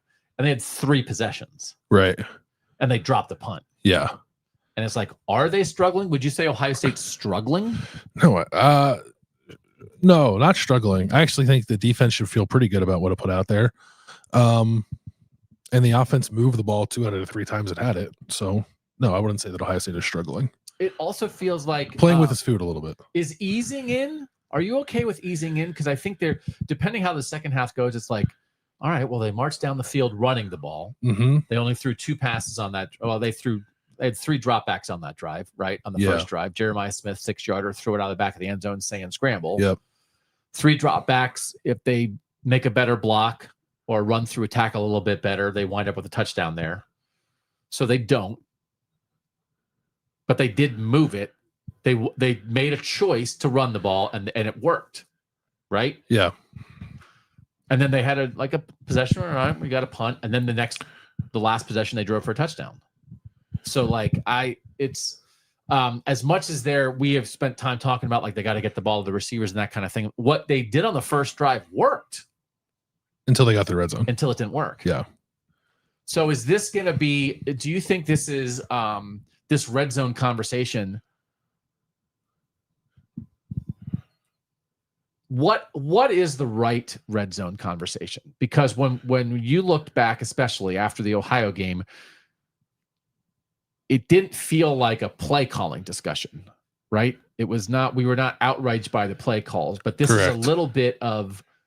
if you're going to run the ball, you've got to execute, and they didn't execute. And that's a reasonable conversation to have, right? Yeah, I think so. I'm tallying up what they've done play call wise. 25 plays total, 14 runs, 11 passes in the red zone, which is about the balance they're often looking for. So they're not afraid of that balance, but like 25 plays in the first half. That is not a lot. Right. Yeah. Run. You know what? There's only so long I can have an SEC game on my television. So 7 red zone plays officially, 4 runs, 3 pass. Nothing inside the. Oh, did they get inside the 10? Oh, they got inside. Maybe they did get inside the 10 on the first drive. So yeah, I don't know. I think there's still. I didn't have an issue with what they called against Ohio. Rewatching it, there were definitely opportunities there to score that they didn't get. Primarily throwing, but also a couple instances of them running. This is so they got 2 trips in this game. They've scored once. Again, I did not love the second and long run on the first. Second and long pass after the first down run, because it just put them in 3rd and 7. It's hard, but they still got into 4th and 1 and didn't convert. So right. I don't know what the red zone conversation is, to be honest. It's not. That's what's the many times we've had this conversation about Ohio State. There's not always one thing to point to. People, I think, go pretty quickly to you don't have quarterback run, which is fair, but I don't know that I'm seeing that necessarily. Well, I mean, so we're talking about the 2 plays we liked the least in the red zone. We talked about the Bo Jackson run a lot, where you said if Tegrishabola holds his block for another second, that's going to hit. And then the goal line, the 4th down play, is a freshman fullback who is recruited as a tight end. Right. So are those bad play calls? But again, I would go back to, you're putting your opportunity to score a touchdown on Nate Roberts and Tegrishabola. But I also don't think you can get inside the 10 and just throw it 4 times. But what if you on 4th and 1, I think they do decrease their margin for error by being run first when they get down there. But you have to be able to run the ball in the red zone. Like, you are not going to make it through the season unable to run the ball in the red zone. So they have to call it. They have to get better at it. But maybe. Are they calling the right run? I think that's a reasonable conversation. Like, why are they running to the right? Why are they running where the first one was to the left? Why the lead block by the fullback is a do or die situation? Because they think the guys can execute it. If you're operating out of fear of like our right tackle can't block in the red zone, then you're starting at the wrong place. But if you're operating from a situation of like, well, our fullback didn't make the right block, it's like he's a freshman tight end. That's fine. Like, the insistence on running plays where you do have like an insert blocker like that without maybe the body type of someone to do it is a fair question. I don't have a problem with the run play where Tegrishabola's block. Your starting right guard should be able to make a block, and even they have to make a block. He just had to like stay in the guy's way longer, and it would have been a touchdown. But then is the conversation: do they need to play Ethan Onyonwa more? I don't know. Maybe. I don't think Ethan Onyonwa's played well when he's been in there. It's not like he's gone in and been worlds better than Tegrishabola. I think he's been about as bad. But I just don't know that as a coach, if it's like we called the right play and we didn't execute it, and that when it's critical situations and the people who aren't executing it are the 11th best offensive player on the field, then I would go back to play calling, because you can create situations where that's not the do or die block. That's not the do or die thing that determines the success of the play. But it's not supposed to be. It's not like they ran a play where they pulled Tegra into space and he's going to block some guy or else the play doesn't work. They ran stretch. Everyone did their job except for the right guard. Well, run stretch the other direction then. They like to run it into the boundary. Well, switch the boundary. Just like do a mirror image. I don't know. You know how you do the mirror image when you're doing a show? Yep. I don't know. I mean, it's just there's talent. There's NFL talent all over the place, and that's the thing that I always wonder. Because I don't buy just like that. Well, we didn't execute. And it's like, well, who were you asking to execute? Because you know who executes a lot. Like Austin Sareveld executes practically every play. Jeremiah Smith executes. Carnell Tate executes. Right? Like and this is the thing, like, to Washington's credit, like you watched Washington for the first 3 games. It's like they had 3 players. They do have 3 players. And they got them the ball constantly. They put everything they did on Jonah, Coleman, Denzel, Boston, and Damon Williams. And so then it's like, how are you in a situation where we talked about trios coming into this game? And now Denzel Boston, I guess, only has 1 target as well, right? But like Carnell Tate is an incredibly talented player who's played basically no factor in the first half. Now, again, short possessions. He blocked like a maniac. So, but yeah, he has no targets. So Denzel Boston, still the 1 target, 1 catch, 17 yards. Yeah. So it is very weird how few possessions there were. Yeah, it was a strange game, strange first half. Washington, Ohio State actually ended up better than Washington on a per play basis, 5.5 yards per play to 5.3. Washington, bad situationally, 0 for 6 on third down. And Washington is 0 for 6 on third down. Is that 0 for 6 on third down, 1 for 2 on fourth down, 2 red zone trips, no touchdowns. So like that is such but you also couldn't take, like, they were incredibly efficient. You had to take it all with a grain of salt based on who they played. It's not that I think actually Washington's offense is bad, but I also thought it was reasonable to like not be terrified to your core of their efficiency against bad teams until you saw what it looked like against a team like Ohio State. It's really good though. Yeah, but it's like they played 2 of the worst G5 teams and an FCS team. There did seem to be a lack of competence from those defenses at times. Like it's not even that they couldn't execute things. It's like, what even were you trying to do? Were you trying to stop Damon Williams right there? Right. So, but I do think 0 of 6 on third down for Washington is, again, this I think comes back to, and you'll do a great job on this week on Substack. And we'll talk about it certainly on the Sunday Sound Off after you and I rewatch this game. But that is play call, confuse the quarterback, give a look, hem him in, they're patient, track him down. Smart players who are executing a good plan by Matt Patricia. We can't overlook 0 of 6 of third down for Washington is game changing. Yeah, I want to pull up because I think you can do this. So here are the third down plays. Damon Williams rush for no yard. Caden McDonald and Tywone Malone were on the stop. 2 penalties on third down for Washington. Huge. What was the yardage here? 3rd and 18, 7-yard completion. That was after penalties. 3rd and 10, Arvell Reese stops Damon Williams for no gain. 3rd and 2, pass for 1 yard. 3rd and 9, pass for 5 yards. 3rd and 17, run for 7. So Washington's average yard to gain on third down has been 9.7, which is not where you want to be. Yeah. And that you can see, and they're showing a little bit on the halftime show, just the replays. It's just the shadowing, right? That there's just so many talented Ohio State defenders who can shadow Damon Williams and are not afraid. I mean, we saw the one run out in space where what did he do? He juked Kenyatta Jackson. Like, he's still going to get you every now and then. It wasn't on third down play, but they have so many talented guys who can just stay with a guy like that in space. And a lot of what we saw for the first 3 games, Washington's opponents didn't have anybody defensively who could stay with him in those situations. But again, it's a credit to you just used the word patient. This is a patient defense and I think it's going to be one of those where sometimes again, over the years, we've had discussions or fans have had discussions about Ohio State sack numbers and are they doing that enough? I don't even care about that anymore. I just care about, do you get off the field? And if they're going to play, because if you're going to blitz and you're going to be risky, then you better get home. Then you better get sacks, right? Yeah.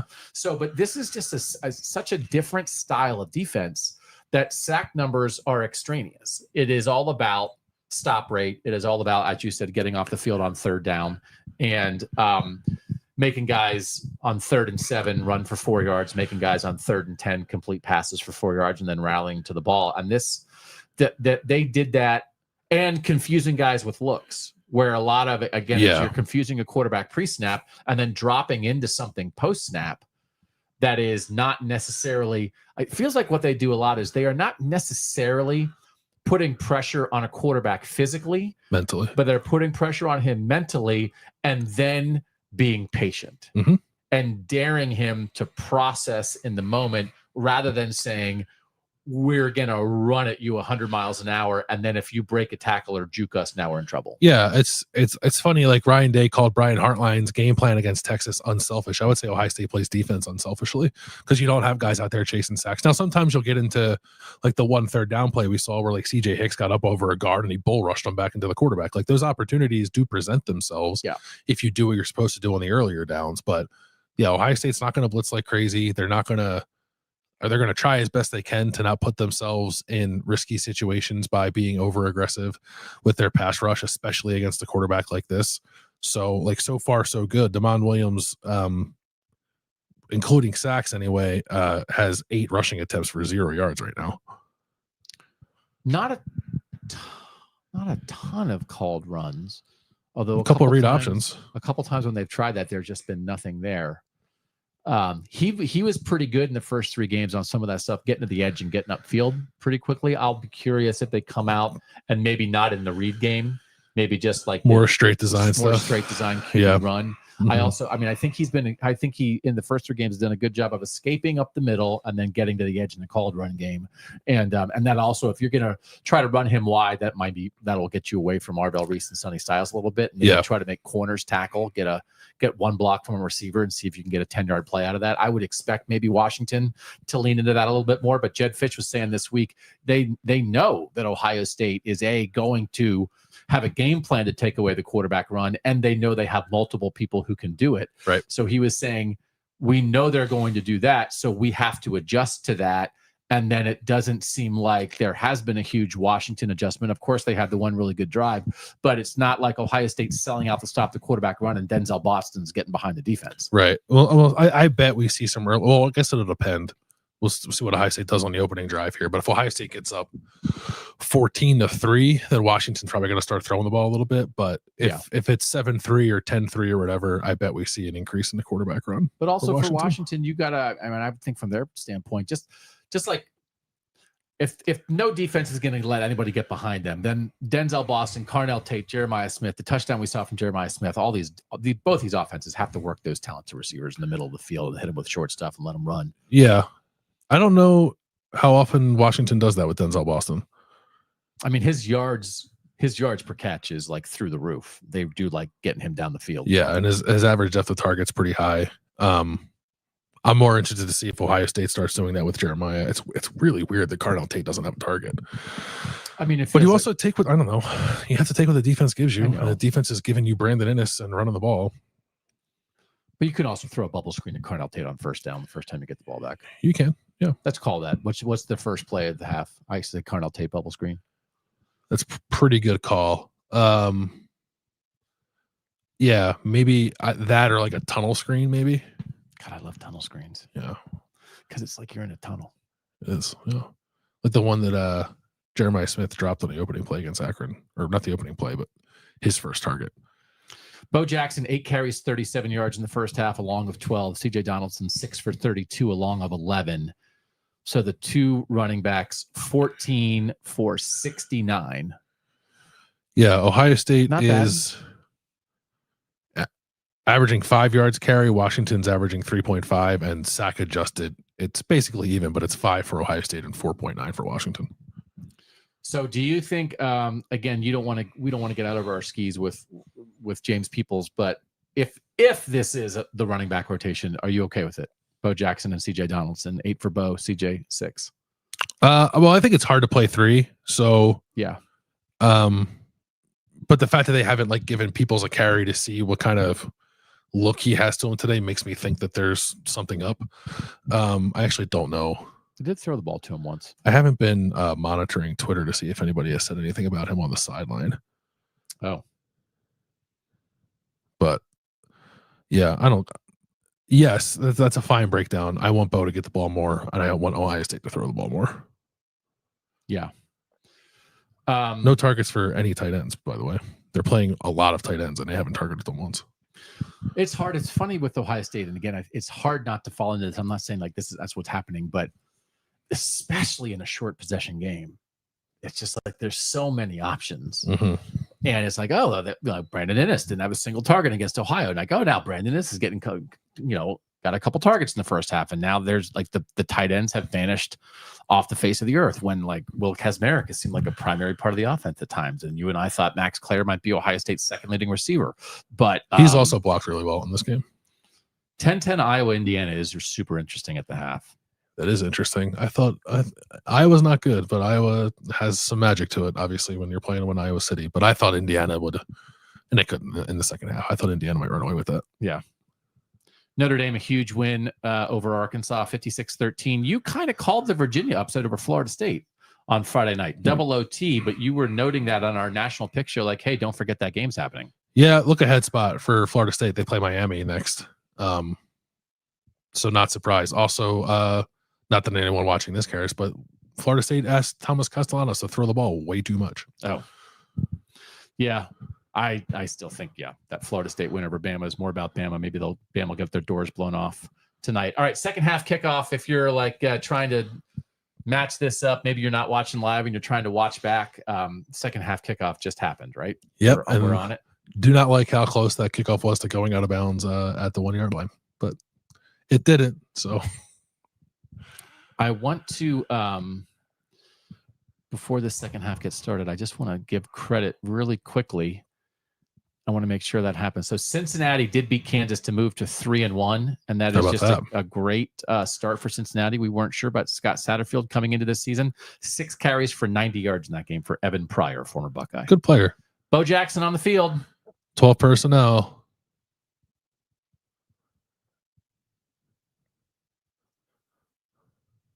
Roll out past Jeremiah. That's all people want.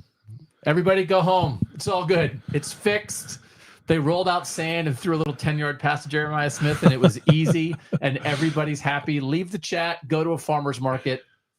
Ohio State is back. So Carver Willis is out for the game, I guess. We don't have the broadcast volume turned up. And so their left tackle and their best pass rusher are out, and their best corner didn't play. Yeah.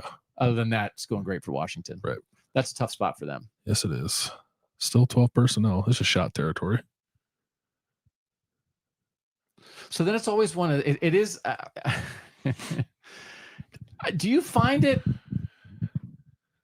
when everybody's in the chat in the first half being like, man, why don't they throw to the receivers more? And they come out and throw to the receivers on the first 2 plays of the third quarter. No. Is it that we're all geniuses? Is that Ryan Day and Brian Hartline are staring at each other at halftime doing like, what are we doing? Yeah, I think is it that they executed their plan and then in the second half they would change the plan? That was the plan the whole time? You gotta, part of it is like let the game speak to you, but you should also come out maybe with a plan to get 4 of the ball more. But they're also, look at these 2 plays right there. 9-yard targets. They're not 30-yard targets. Right.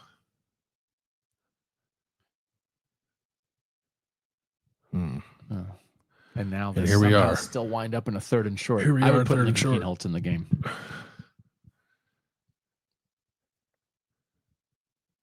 Is that Former Washington recruit could be playing for the purple and gold today. Instead, as a Buckeye, put him in the game on 3rd and 1, 3rd and 2. CBS does good work with its drone shots. Yeah, that was Jacob Manu, by the way, who's playing for the first time this year. I don't know if they said that or not. Julian Sayin remains the quarterback. Oh, here's CJ Donaldson. Your short yardage back, everybody. They got to throw this.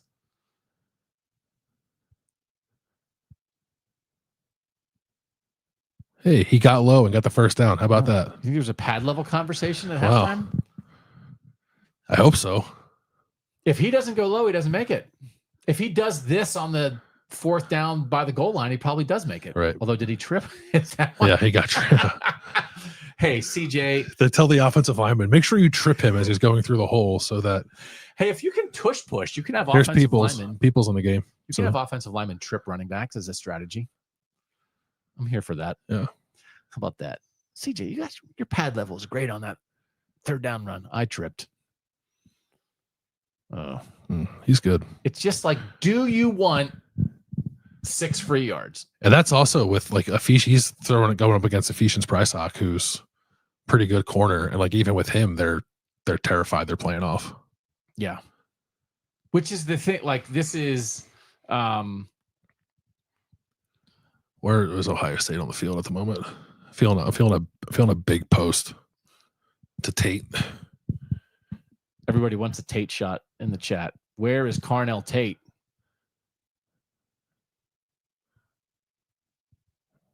Still caught it. Jelani Thurman.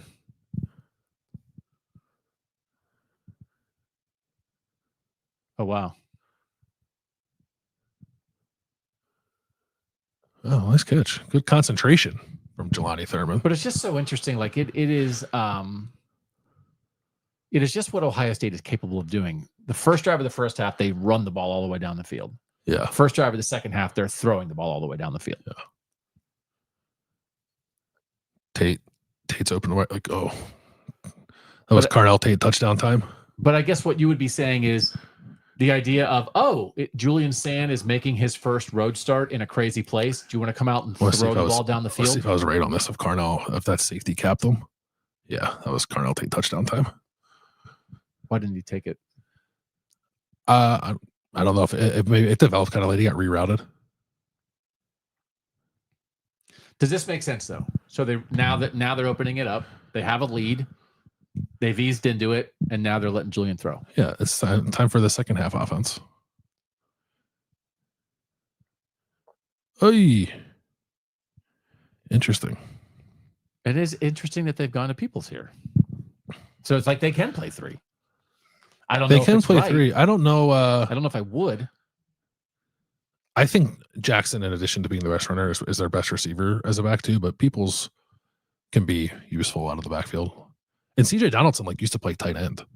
He was a high school receiver.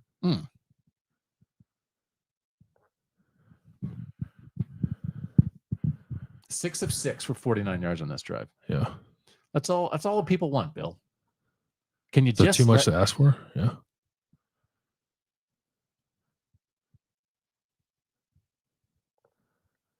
Face mask. Offensive face mask. Hands to the face, something. Yeah. Usually the helmet popping off is a good sign. Yeah. Have we seen Onyeonwa? No, I don't think so.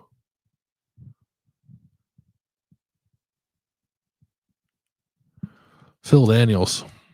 Well, he's owed one. He drew one against Texas that changed the game, so now he's allowed to get one. Yeah.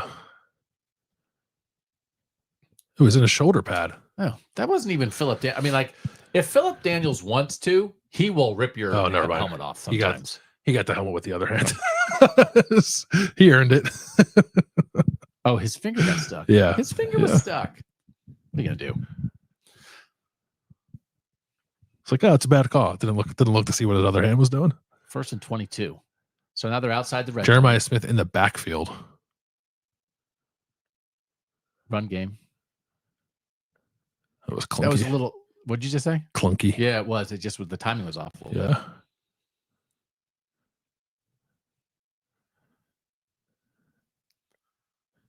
Spacing was weird. Carnell's mad. He didn't get that block because it was off. 2 rush, 7 pass, 42 yards. 2nd and 19. I was like, why do those guys have demon written on their chest? Yeah. It was Demond.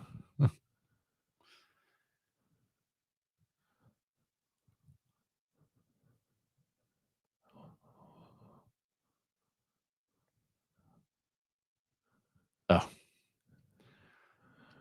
Rush in his face. Flag. Roughing the passer?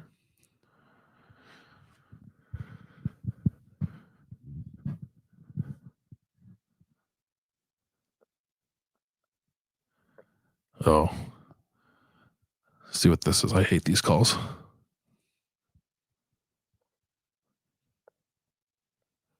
Hit him on the shoulder. I mean, Ohio State will take it, but I hate those high contact calls. They're almost always BS. He didn't touch his helmet. Nope. But they're told to look for it, and at full speed, it looks like he hits him high, but he hit him right in the shoulder. That's a bad call. Yeah, Jed Fish is right to be upset. Fish is going to run to the 50-yard line. Rough.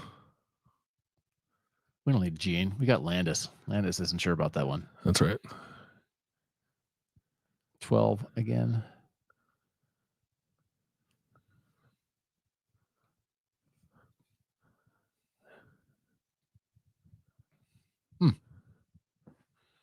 Well, they've adjusted the game plan.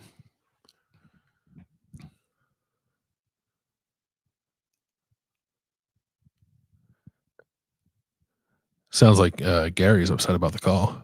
Gary's retiring after this year. He's got nothing left to care about. He's just letting it rip.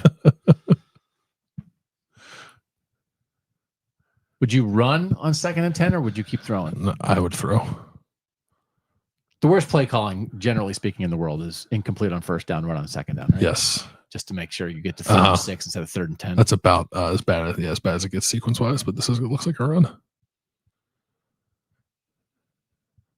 Oh. Bo Jackson made it worthwhile. He gets 2 extra yards a lot of the time. Yeah. He just falls forward. He goes through initial contact. Good contact balance. Vincent Bo Jackson. Lamar Bo Jackson.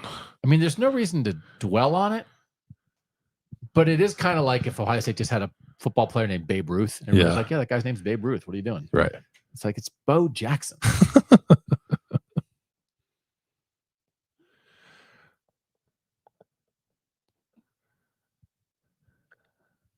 Oh, he's got him. That's well done. Hey, look, it's Carnell Tate.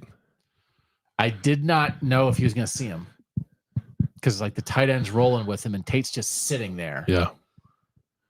But that's well done. That's designed to go to him, I think. That's well done all around. Yeah, it's a good play.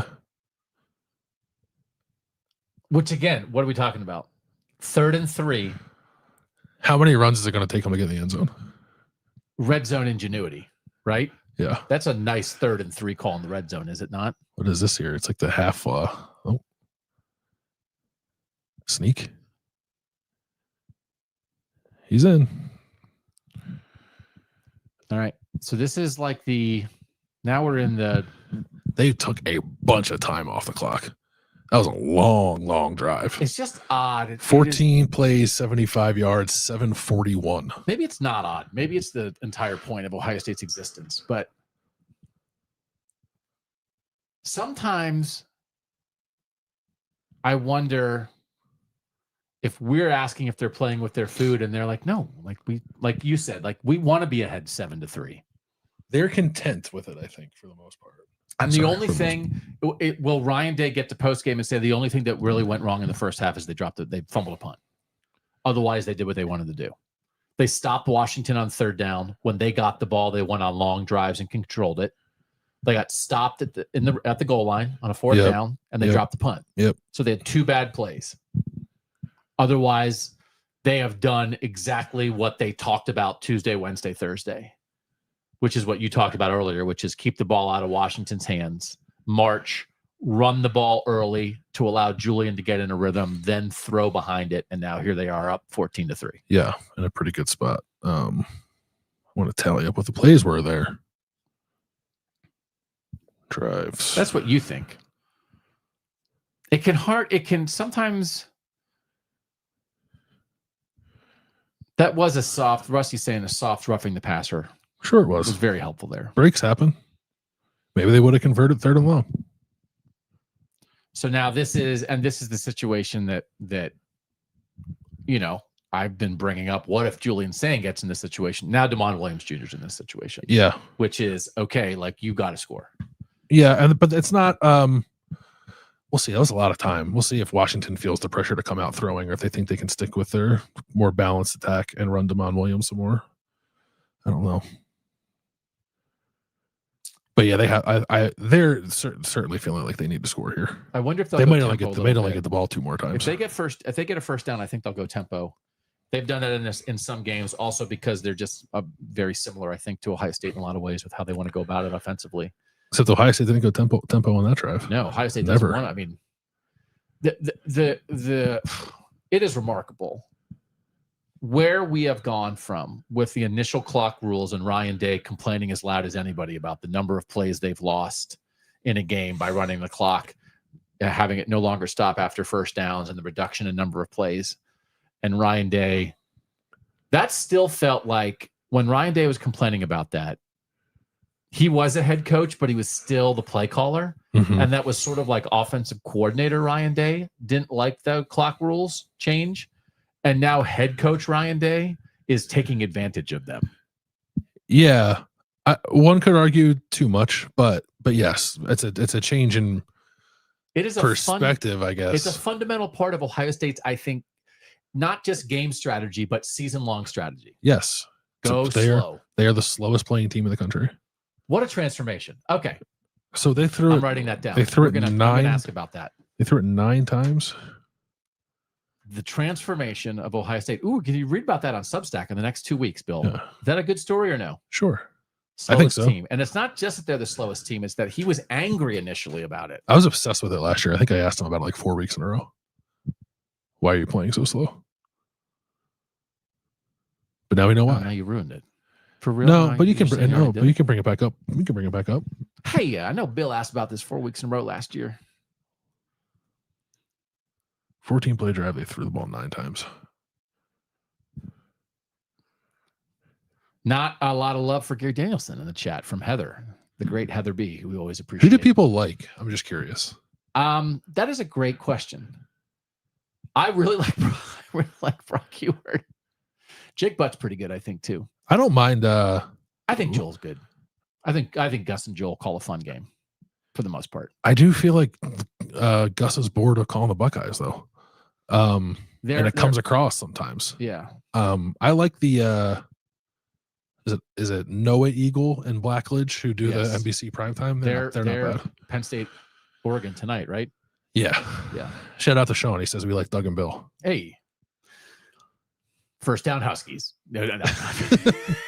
Hello. That's Doug. Now see they're ripping. It's a long time to get that off. And they found the guy. This is good for. So this is one of those things where Washington is certainly in this middle tier of the Big Ten, but even to watch Washington develop and maybe find a true freshman who could be their second option here in the passing game is good stuff for them. But again, that's Damon Williams Jr. His ability to do that. This is just odd, right? Which again is to credit to. So situationally, I think we've had like a lot of talks about like Matt Patricia like substituting maybe packages situationally, but just like with the game plan. They play very good situational defensive football. Damon Williams has one incompletion today, and they have 3 points and they're 0-6 on third down. Right. Like they're winning the stats in the moments that matter, and here they go on tempo. Coming back. Get a first down and go tempo.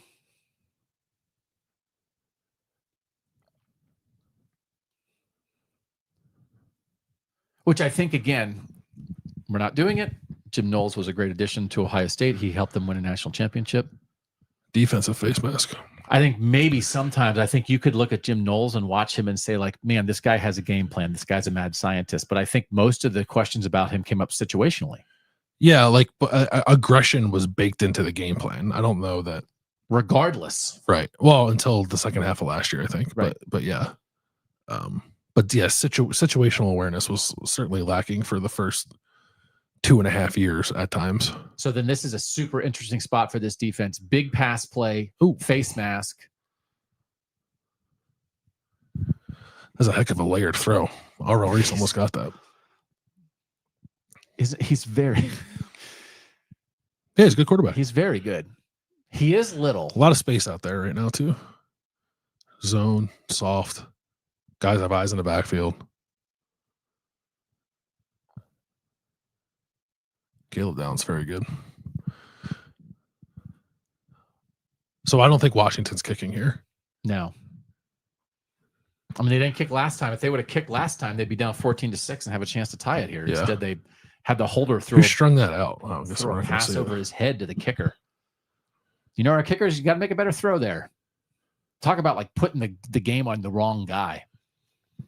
Well, our kicker, our fourth string tight end, didn't execute the fake. Nice open field tackle. Hey, it's your guy. Caden Curry got way upfield, also got held, and strung that first down run out to allow Caleb Downs to clean it up. It's a good tackle there in space. You just want Lorenzo Styles. The guy has the ball already, and then like for the most part, Lorenzo Styles Jr. go yeah, to go tackle him. Yeah. Then you're feeling good about yeah. it. Yeah. This is a defense whose identity is built on being a goal line stand defense. 3rd and goal at the 3. Got him. Penned him in. It's just a very patient. Now maybe they will kick it. I didn't think they would, but now it's so long to go. Now they have to kick it. This defense is something else. What did they want to do here? Because everything's covered. I mean, it's hard to throw the ball in the red zone, and it's even harder when no one's blocking Caden Curry. So Curry on the edge, Arvell Reese in the middle, and Arvell Reese in the middle, keeping him in the pocket, not letting him escape. Wow. I don't even know. The idea of banking your identity on being a red zone defense or a goal line defense, it's like, oh yeah, no, we're good. They're not. I don't. Let them go right down the field. It's fine. Bend but don't break is a philosophy, and also, by the way, largely what the Patriots did when Matt Patricia was there, to the point where people got frustrated by it at times. You don't let people get behind you, and you are confident in your ability to stop them when they get inside the 10. So on that drive, Washington made 2 huge throws and got a huge penalty on the Ohio State defense. And they got 3 out of it. Yep. Because even the big throws weren't behind them. Correct. They were in front of them. Yep. Watch us play again. So Arvell Reese is like lined up like wide. And he came back inside, got matched up on Jonah Coleman. Pushed him back. Yeah, Reese lined up wide outside of Caden Curry. Curry rushed upfield and won immediately. There was a huge gap there. Reese had a beeline to the quarterback and just knocked Jonah Coleman back into him. Who were the 4? So, but was it the same package? Is it Curry, Jackson, and was it Atkinson and Reese? Who were the 4 guys in the pass rush situation? So it's on the line of scrimmage is Reese, Curry, Malone, Caden McDonald, and Kenyatta Jackson. Okay. And the tackles kind of like didn't get upfield. They kind of sat back, I think, in case he tried to escape up the middle. Caden Curry got like one immediately off the edge, and Arvell Reese was there to help kind of clean it up. And the first read wasn't there, and Williams pulled the ball down. I will say the relationship between Matt Patricia and this Ohio State defense is so interesting because Matt Patricia's coming in and he's wearing that old timey hat he wears. Hey there, everybody. I'm wearing an old, like that kind of old timey hat. Yep. But he's talking about joy and interacting with young people, right? And he just has this, like, it feels real. I don't know. Do you think he's putting on? No, I think it's real. I love hanging out with 20-year-old guys, but like he really, I think, seems like enthused about this. So the relationship is Matt Patricia being around college football players is giving him like a sense of joy, but then he is bringing out, it feels like, a maturity in the defense, right? That I think the intelligence required to play this defense, the patience required to play this defense, the unselfishness required to play this defense. It is not a defense. They are not blowing people up and creating a million turnovers. They are not getting a million sacks. They are just getting you off the field or stopping you from what you want to do on the most important plays of the game by executing a sound, fundamental, sophisticated plan. Yeah, that's all it is. I mean, that's all it is. Yeah, there's a lot to it. I mean, Brandon is back returning kicks. Sound is the right word, I think. But it's sound like there are some real athletic freaks out there too. It's not just being sound. But isn't it weird? Like, is not the temptation at times when you have athletic freaks to be like, unleash them? No, I think it's just like you trust your soundness and that those guys are going to make a play. Like, not every player in America is making that one-on-one tackle that Caleb Downs made against Jonah Coleman. In fact, I think most of them aren't, right? And not every linebacker in the country is knocking Jonah Coleman back into Damon Williams the way that Arvell Reese did.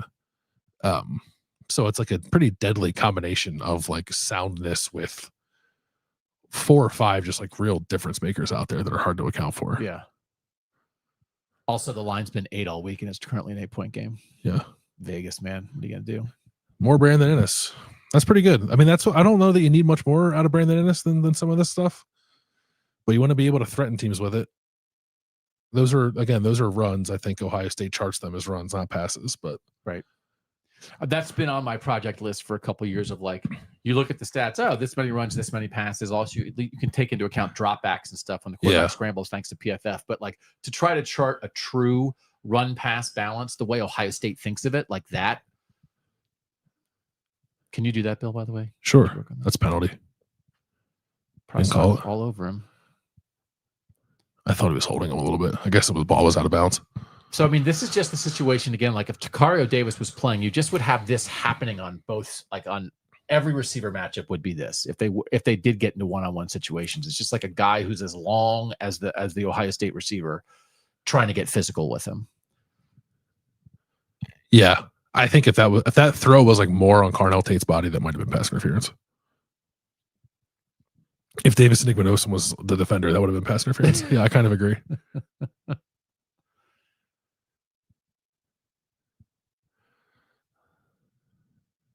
Scramble. Wow. You can scramble for 11 yards, or you can throw it to your freaking number 2 receiver for 11 yards. That is a great catch. Uncommon. Which Ohio State receivers have the ability to make uncommon catches look rather easy. That is full extension on your tiptoes. And also you can see it's a good throw too. Like great spot. Right spot. Get your shoulders square. In. Yeah, that's like that's a money throw, but that's a heck of a catch. Which again, this is like you create a structure and have a set of traits that you want in a quarterback, and then what gets you excited is when they do something out of structure. Yeah. Move in the pocket some. He could have flipped that to the tight end there. I'm kind of wondering why he didn't. To Kasmarek or Christian? Who is floating right there by the W as he's rolling out of bounds. No, I don't think so. No, he would have had to throw that back across his body. Back across the field. I mean, what's the worst thing that can happen? 41 across the middle of the field. 41 was standing right there. I disagree. The tight end was not wide open on that play. Well, we're just going to have to agree to disagree on that, Bill. Somebody else in the chat said the tight end was wide open. I don't think he was. That's 2-1. Geometry matters. Bo Jackson. Second and long run. Everyone's favorite play. Bo Jackson will give you 11 anyway. I mean, the problem with this, it's like with everything. I mean, that was a great push. It's the thing that you hate. The reason that people still do it is that when it works like gangbusters. It's pretty demoralizing to have a team run for 12 yards and you win at 2nd and 9. It's a good block. It's a good block. Who's that? Tate in the middle. I'm telling you, they're going to have him run through the C gap on a post or something, or like a wheel, and he's going to score. It's a good block by Kasmarek too. The Rams are doing it with Puka Nacua last week against the Eagles. I've often said that Carnell Tate is the Puka Nacua of Central Ohio. That's right. Hey, it's Mylan Graham. Jelani, isn't it? It's just sometimes they put in the goofy package. Jelani Thurman and Mylan Graham in the game there. Like when they were taking Jeremiah Smith off the field last year and putting Brandon Ennis in it. People were like, what's going on? Yeah.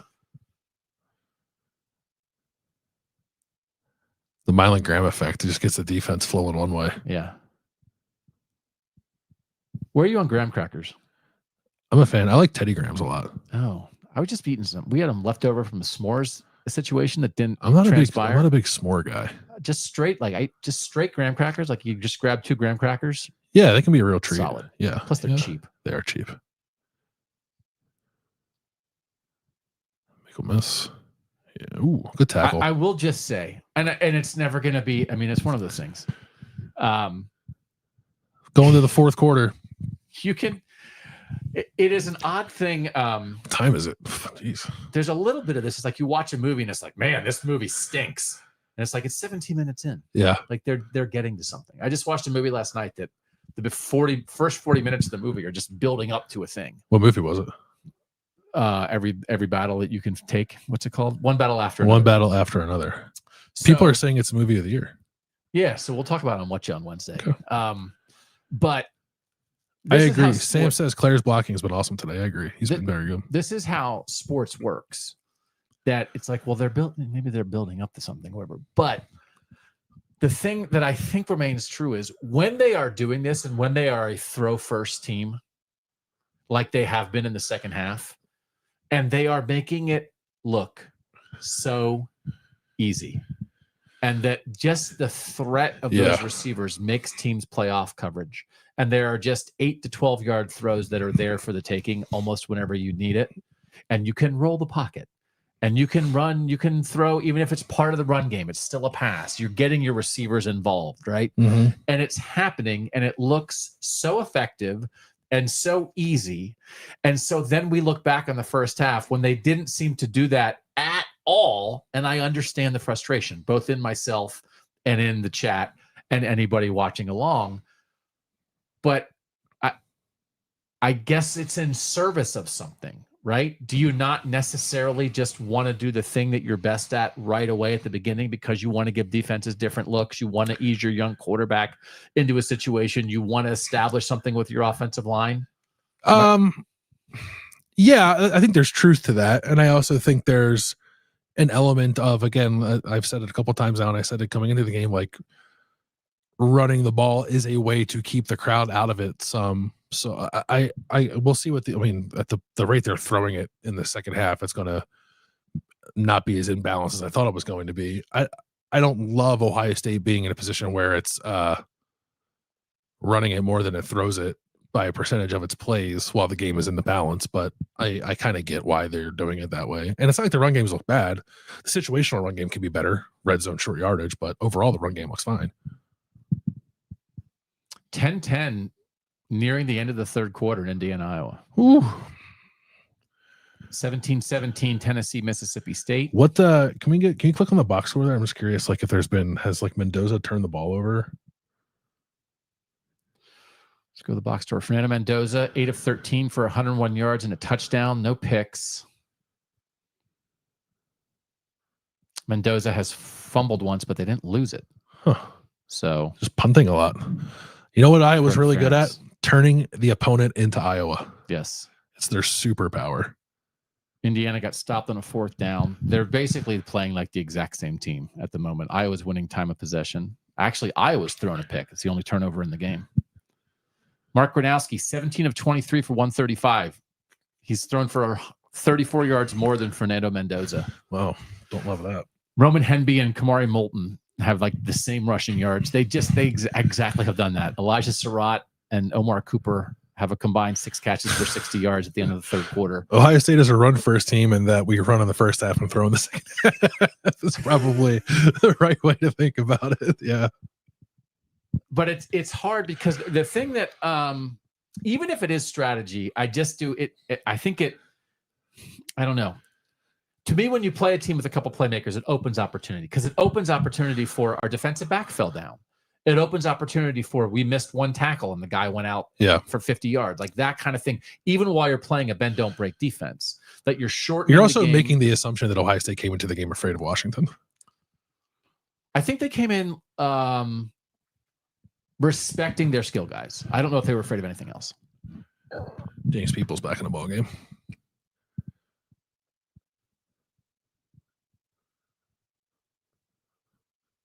Oh, I thought he was going to try to layer that to Roberts. Is it Nate Roberts time? 2 tight ends in the same area. Hold. No. Like, why is Ryan Day so mad? Here's the thing, and this is why to Phil Daniels. This is part of why the lunatic fringe conversation makes me so mad, is because you know who's part of the lunatic fringe? Ryan Day. You know who gets so mad while games are happening? It's just an overset. And he's got. Oh, I don't know that I guess he didn't have to hold him there. He had help. Like if Ryan Day was in the chat, Ryan Day would be like, I can't believe it. Yeah, right. Oh, we've got to block that. Right. Oh, like this the standard. The standard's the standard. Strategic penalty in the red zone to open up the throw game. Hate that. That's what I hate. 1st and 20 after a penalty, you run.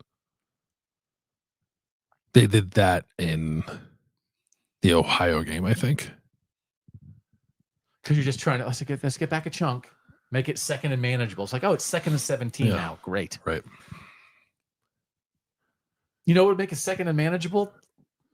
We'll flip a little screen to Jeremiah Smith. Right. This is not like, I mean, not that I think they're operating this way, but If you end up kicking a field goal here, you're not feeling great. I don't think. No, 2 scores. 2 scores is 2 scores.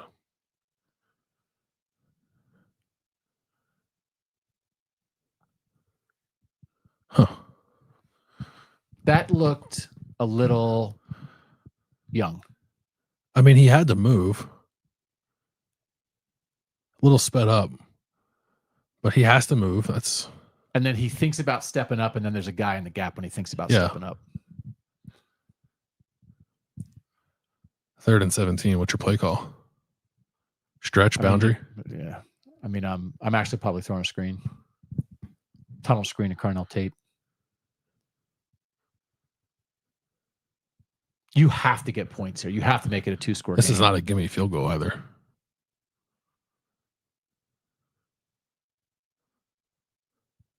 No blitz. Look at that. That'll work. They're calling him Tate Sayin. We should have had that at the nickname show. Hey, we invite you guys to join us on Monday on YouTube for the latest edition of Around the Shoe. 2 new great guests from the Ohio State beat. We do it every Monday. We did nicknames, Julian Sayin nicknames with Dave Biddle and Tim May last week. People were mad we didn't land on Super Saiyan. Oh. Which is a Dragon Ball Z reference. Oh. I was going to say it, but I wasn't sure you guys would get it. I'm 51. Yeah. No, wait. How old am I? I'm 52. I don't know what Dragon Ball Z is. I also didn't watch. I didn't watch Dragon Ball Z. Jaden Fielding. I think that's a version of success. Make it a 2-score game. That's a pretty good scramble there by saying to give you a manageable field goal. And I think that's I think Ryan Dave used that as success. I think he'll like that decision and what it got them. Didn't force it. Yeah. Didn't force a throw. Didn't chuck it out of bounds. Didn't hold the ball and take a sack. Right. Yeah. That is and this is the playmaker balance of if you're going to be a little bit of a point guard quarterback, especially as a young guy, and I think he will elevate into more than that at some point. But if you're crazy, if you're DeMond Williams Jr. on 3rd and 17, if you're Justin Fields on 3rd and 17, maybe you hold that and try to let something happen. Yeah. But then you also risk all of a sudden now you've sacked yourself into a 56-yard field goal attempt, right? Julian Sayin, by the way, more rushing yards than DeMond Williams Jr. Did you bet at the moment? If they allowed prop bets in Ohio, you would have taken the Sayin versus DeMond Williams Jr. I think that was good. DeMond Williams is 14 of 15. So Thomas is saying could use a turnover right now. I think this is again bend don't break. Like at least make them march. Yes. And if they score, they score. But make them take time. I don't think they're gonna like suddenly ratchet up the aggression, like chasing a turnover, but yeah. Famous last words. And Nate says this team is flat out boring. I do think, and again, it is not in the name of not underestimating the opponent. I mean, you take a boring win at Washington 100 times out of 100. I think wins are cool and style points don't matter. So Notre Dame is in this. Someone was asking like, why is Notre Dame beating the snot out of Arkansas today? And it's because Notre Dame is in super style. They point need mode. Style points. Yeah. Ohio State is not. And this 4-game stretch at Washington, home Minnesota, at Illinois, at Wisconsin is again, it will sound weird. I almost think like to come out of that at 3-1 is not the end of the world. Oh no. You know, and that's no one wants to hear that. That's with Penn State, Michigan left on the schedule, right? But again, it is a matter of respecting what the Big Ten has evolved into, which is a conference with more depth. It is respecting the fact that, you know, going on the road for 3 of those 4 games is not a guarantee. Yep. And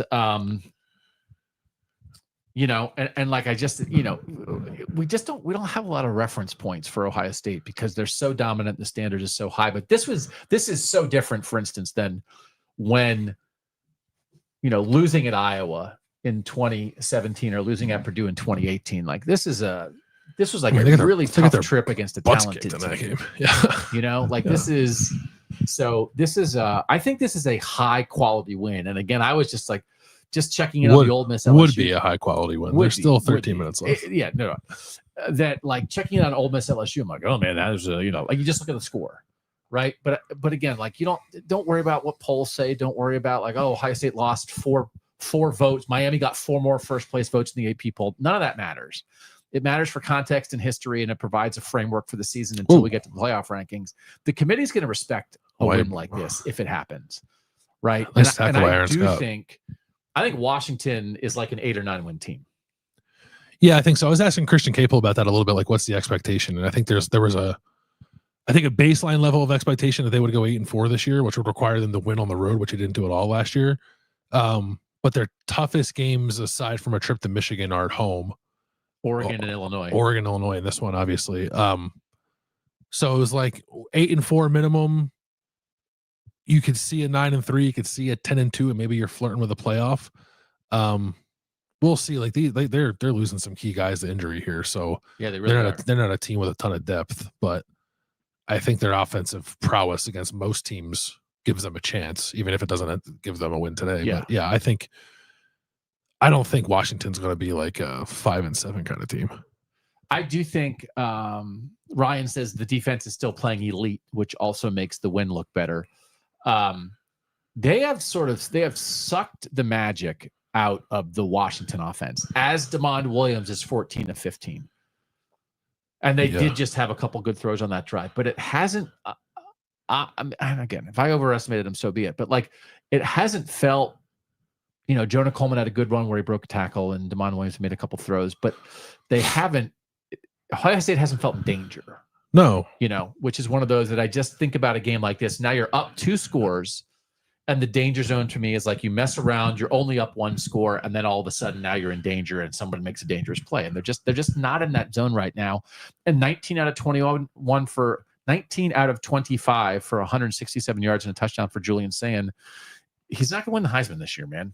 He's just going to be like an efficient winning quarterback. And that's all I think Ryan Day and Brian Hartline are asking out of him for now. Yeah. And I think they'll continue to build upon it, right? Like as he goes through things for the first time, they are clearly going to operate with kid gloves a little bit, but he's also, when they've put more on him, responded pretty well. So he's banking more and more trust. And like, even like the fact that he has 3 scrambles for 19 yards, I think is huge for him. They Ryan Day, important scrambles. Yeah. Really important scrambles. That would have been a 50-yard field goal if he didn't do that. Are you saying we're not going to have the why doesn't Julian Sayin run conversation like we have with CJ Stroud? I don't know about that. It's like they're calling design runs for him, but I think the ability and willingness to like kind of cut your losses and scramble and leave your team in a good position is the kind of stuff that the dog's wearing sunglasses is the kind of stuff that is going to allow Julian Sayin to continue to earn more and more trust from the coaching staff. I do think like when Ryan Day is going to sleep at night and looking at the ceiling and just thinking about his day, like when he thinks about Julian Sayin making like a 9-yard scramble to set up a shorter field goal, it just puts a smile on his face. Yeah. Like that's winning quarterback play to him. Yeah. How did Penn State UCLA end up the CBS game, by the way? Next week? Yeah, next week. I don't know. Penn State in the Rose Bowl. They did blitz on first down. Who blitzed? And Caden Curry dropped in coverage? Or maybe it was Is Caden Curry a linebacker now? What is happening? He's like Pete Werner. He is the bullet. He's the Curry. It's a spicy position. Yeah, they blitzed the nickel and a middle linebacker and dropped one of the linemen out. That's an incomplete pass. So we are going to do we believe on the Wednesday show we'll re-rank our top 22 Ohio State Buckeyes. Yeah. I will be very curious where Caden Curry winds up. 3. I think I got him. We know who 1 and 2 are. Are we in territory? Is Caden Curry more valuable to this team than Jeremiah Smith? Is that the conversation that we're having? I'm not having that conversation, but it's like, who's your after the 2 locks? Who's your next guy? Tune in on Wednesday on the Substack show. That's for our Substack subscribers. If you're watching on YouTube and you don't know about our Substack, we cover Ohio State there. Bill and Doug. Double mug. This is a new look. What is it? Double mug, 2 guys standing over the A gap. I thought you said double plug as I was plugging our Substack. That was interesting. Bill and Doug OSU.substack.com. You can be a subscriber there. We do a Wednesday premium show there for Substack subscribers. We do a Sunday morning show, Sunday sound off for Substack subscribers, and they're back to tempo. Double mug with your 2 defensive ends. Interesting.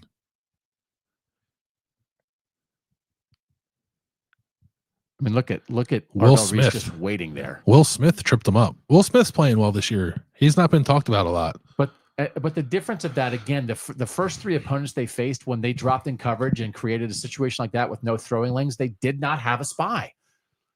You mean Washington's first opponents? Yeah. Yeah. Like what? Just Arvell Reese. It's like, and Damon Williams knows that. Yeah, I think it's creating a little bit of hesitancy. Look, he kind of He sees gets him. out of there faster. He is, again, he's not a one read and go guy, but he's a 1-2 read and go guy. Will Smith makes that play in part because he's hesitant to go because he knows Arvell Reese is waiting for him. Man, that's a good tackle too. Tackle.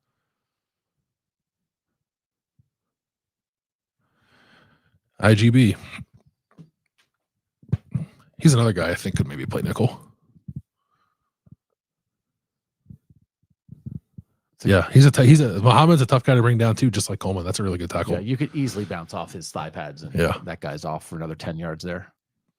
Huge. They're going to go for it here. So they got 2 plays. 2 plays to get 3 yards. And Coleman's not in the game. It's interesting.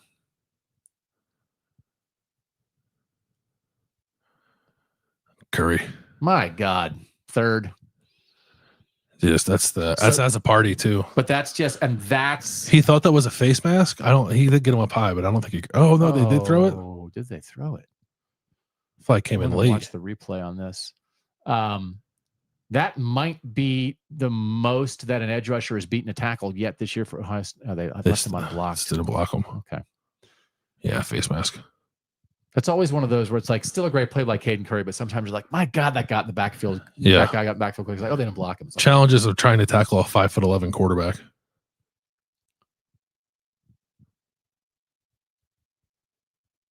Edric Houston. They did not get him for the face mask. They get Edric Houston for unsportsmanlike conduct. What did he do? Jackson Kerrville. Kicker Jackson Kerrville. Wait, what do we think happened there? I don't know. Anyone in the chat see it? What's happening? Edric Houston is gonna not play. Oh, you can't do that. What did he do? He just shoved the guy? It's like he swung at the guy's face mask. They were like a little tangled up with each other. I don't know if the other guy did something to him first, but he took a pretty big swing. Oh, look who's there. Caden Curry. Caden Curry, who also apparently is a cornerback. Caden Curry tackling Denzel Boston in space. Just like we called it. I think they asked Denzel Boston about that this week, and he was like, man, you gotta be able to get away from Caden Curry in space. I have been there have been few times I've been more wrong about the impact I think a guy's going to have than I have been about Edric Houston. Is it? Oh, well, but Caden Curry became your Edric Houston. Yeah, but I thought Edric Houston was like going to put himself on the map this year, and he's just off to a slow start and making too many mistakes. Yeah. Yo, yeah, you can't do that. That's so stupid. I don't think. Yeah, I'm not writing him off, but he's. I thought he was like their most important defensive player who wasn't named Caleb Downs because of what the defensive tackle situation was. And to Tywone Malone and Will Smith's credit, they're playing pretty well. So that's not been the case. But plus, Caden Curry's a defensive tackle. And plus, Caden Curry is when he's not playing safety, your best defensive end and your best defensive tackle, and second best safety and third best corner. They decided to block Caden Curry on this play. They didn't block Caden McDonald though. That's not a penalty. Yeah. So I like when Davison Igbinosun is good and not grabbing guys. It's like, yeah. When Davison Igbinosun is good and not grabbing guys, he's a first-round corner. It's that simple. That's good coverage. 6'4" Denzel Boston and Davison Igbinosun is matching his route. He's as big, he's as physical, he's as fast. 4th and 2. It's okay. I mean, like everybody was a little nervous about like it was a flag going to come there. They're a little nervous about it. I hold my breath. You're breath. allowed to put hands on guys a little bit. You are. Just don't go too far. He just goes too far sometimes. All right. This is a huge play. Pressured him. Oh. Wow. Oh. Caden McDonald. Where did he come from? He's just sniped right through, man. Is that a stunt? Where did he come from? No, I think he just bullied the guard or the center. They moved them too. I want to see. So like Sonny Styles is moving guys. Oh, he just didn't. What the heck is that center doing? What is happening? The Hatchet brothers are just confused today. Yeah. The degree to which we said Washington's offensive line was improved may have been overstated. Because like the idea there's like you've got that offensive line. All you have to do is give your guy a chance on 4th and 2 and like they just decided the center just let the defensive tackle go. It's still a great play by Cade McDonald, but it's like, what are you doing there? What does that guy think is happening? Let's see if Ohio State can get a championship drive here or run this clock out. What do you think? I don't know. Take a shot on first down. That'd be very funny if that was when they throw a shot. Andrew says the linebacker moving him into the gap was crazy. Yeah. Just like Sonny. It was Sonny. It was Sonny getting guys lined up. Opportunity. We pull it back. And it wasn't like he lined it almost like Caden was a little slow off the snap. He didn't have a great get off. So but then Caden, it confused the center. He's like head up. He's head up, and then Sonny, yeah. He was kind of like head up, and then he moved Malone a little more into the C gap and McDonald a little more as like shaded into the A gap. It almost looked like did the center think Sonny was coming, and that's who maybe he was Sonny was like, "Hey, move dropped. over. I'm going to blitz here." Yeah, and then the center's just got eyeballs on Sonny, and then Sonny dropped into coverage. Yeah. What was he?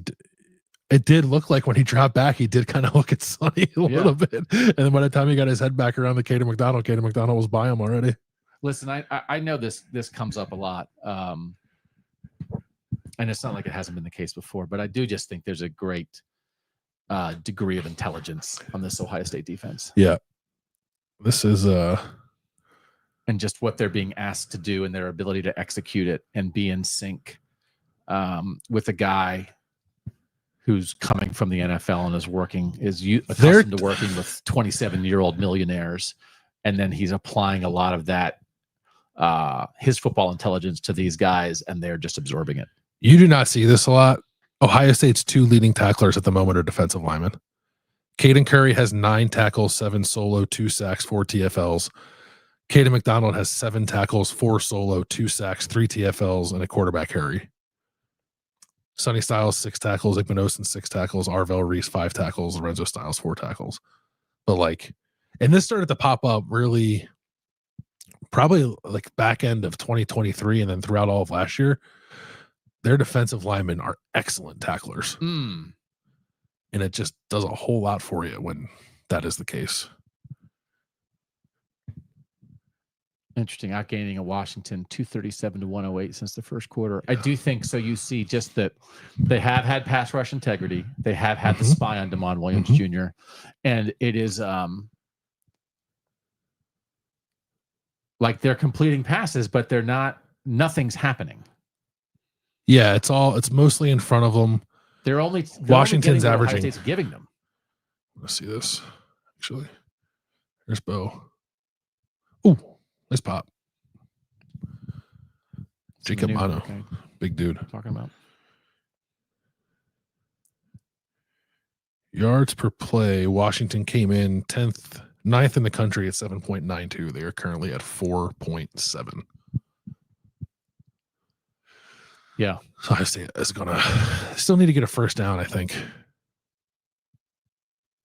They haven't done it yet, but let them get at least one first down here and milk some more clock. And then you're going to get in a situation where then Washington's going to be bringing blitzes and taking more risks because they're trying to get the ball back. Yeah, this is right. You still got to throw here. Buy time. That's good.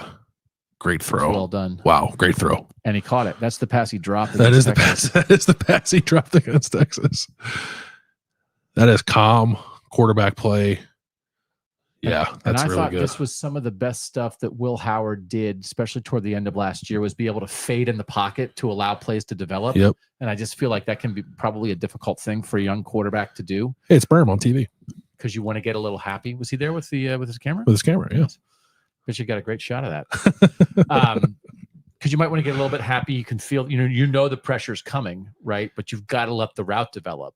And Sayin's shown that ability. What is this? It's the same. Is that Tate or Jeremiah? Tate. But that's all we want. Now, this is technically outside the red zone, but it's like this part of the field ingenuity, right? Yeah. Run the ball, but don't just, you can. CJ Donaldson took his gloves off for that one. I was curious how much Sayin might be able to do the kind of fade and buy time stuff. Look at him throwing a block out there. Okay. Because he's not 6'4" like Will Howard. But I don't know if this is a thing. Like he plays bigger than he is. Not dissimilar, I think, from like a Drew Brees. Oh, you creating some new comparisons for us here? I've heard that. I talked to Julian's quarterback coach, and he compared him to Tony Romo. Oh, okay. Which is interesting. You don't hear a lot of Tony Romo comparisons, but I think Drew Brees makes sense. They're going to run this clock down to like 2 minutes.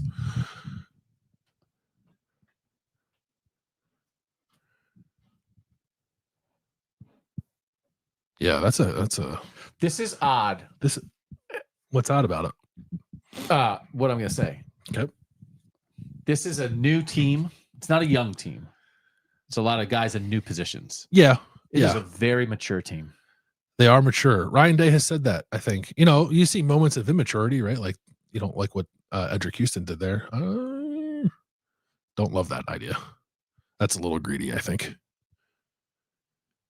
It's a little greedy. Clock is going to run, but it's a little greedy. And Washington called timeout early that he didn't take to the tight end. Do you have to take that right away? He can't. He couldn't set his feet to throw. And that guy jumps up, tips the pass, gets a pick. That's like their second best pass rusher. That is once that play happened, eating it's probably the best option there. Run the clock. Yeah, they'll make them burn a timeout. Burn a timeout. Don't turn it over. Mm-hmm. I don't know. I think I would have just ran the ball there. Ohio State does not run the ball enough. That's what I'm saying. Look at that. Look for that post-game column. That's right. On Substack by Bill Landis. I know what your post-game column is going to be on Substack. We're going to try to write on Substack when this is over. Yeah. Are you I was a little nervous that this was going to run right up into the Penn State Oregon game. We got like an hour. Fastest game in the history of Ohio State football. Are you going to write Caden Curry as Ohio State's third best player? Yes, because I actually have some quotes about Caden Curry that I ended up not using this week. To Caden Curry this week. We did talk to Caden Curry, and we talked to Carson Hinsman about Caden Curry, and he said it was a great quote because Carson Hinsman is a great quote. He said, "If you're not careful, that guy will steal your lunch," which I thought was good. I do think there's an element to Caden Curry's success where he does get a little underestimated.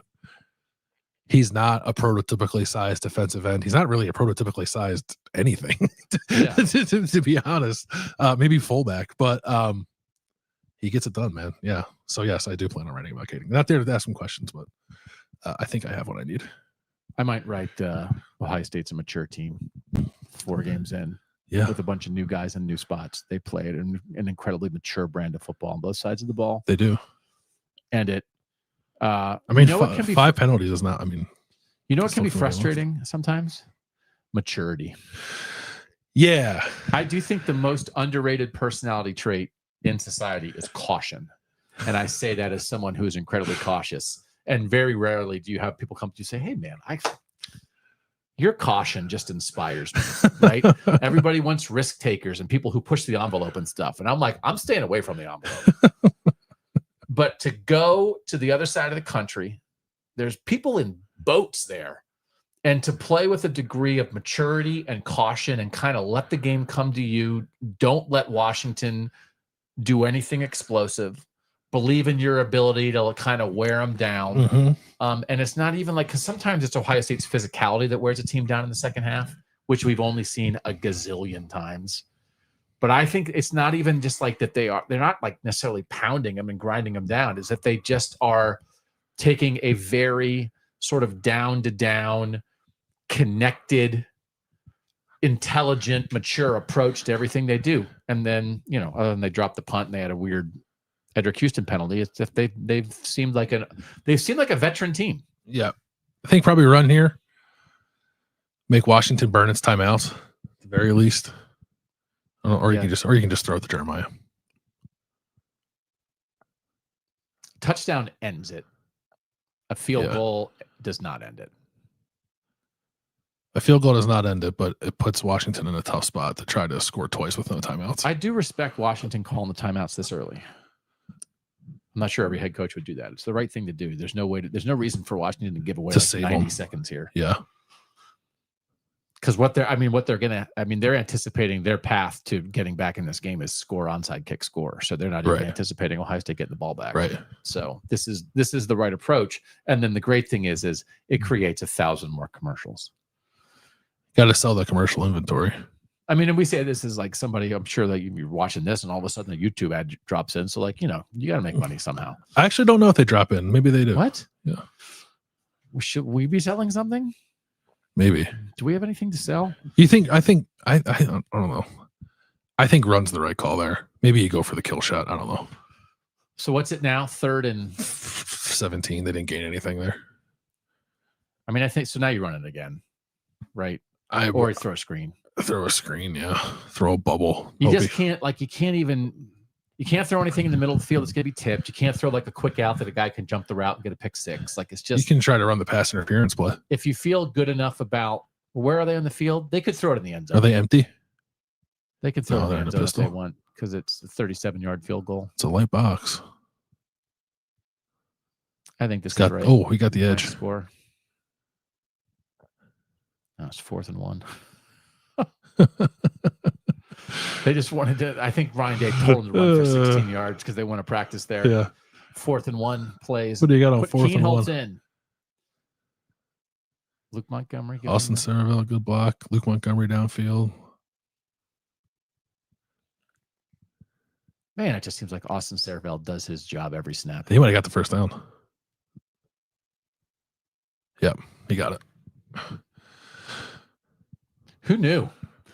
3rd and 17 run call gets the first down. Washington never saw a stretch to the boundary coming. Actually, it might have been counter.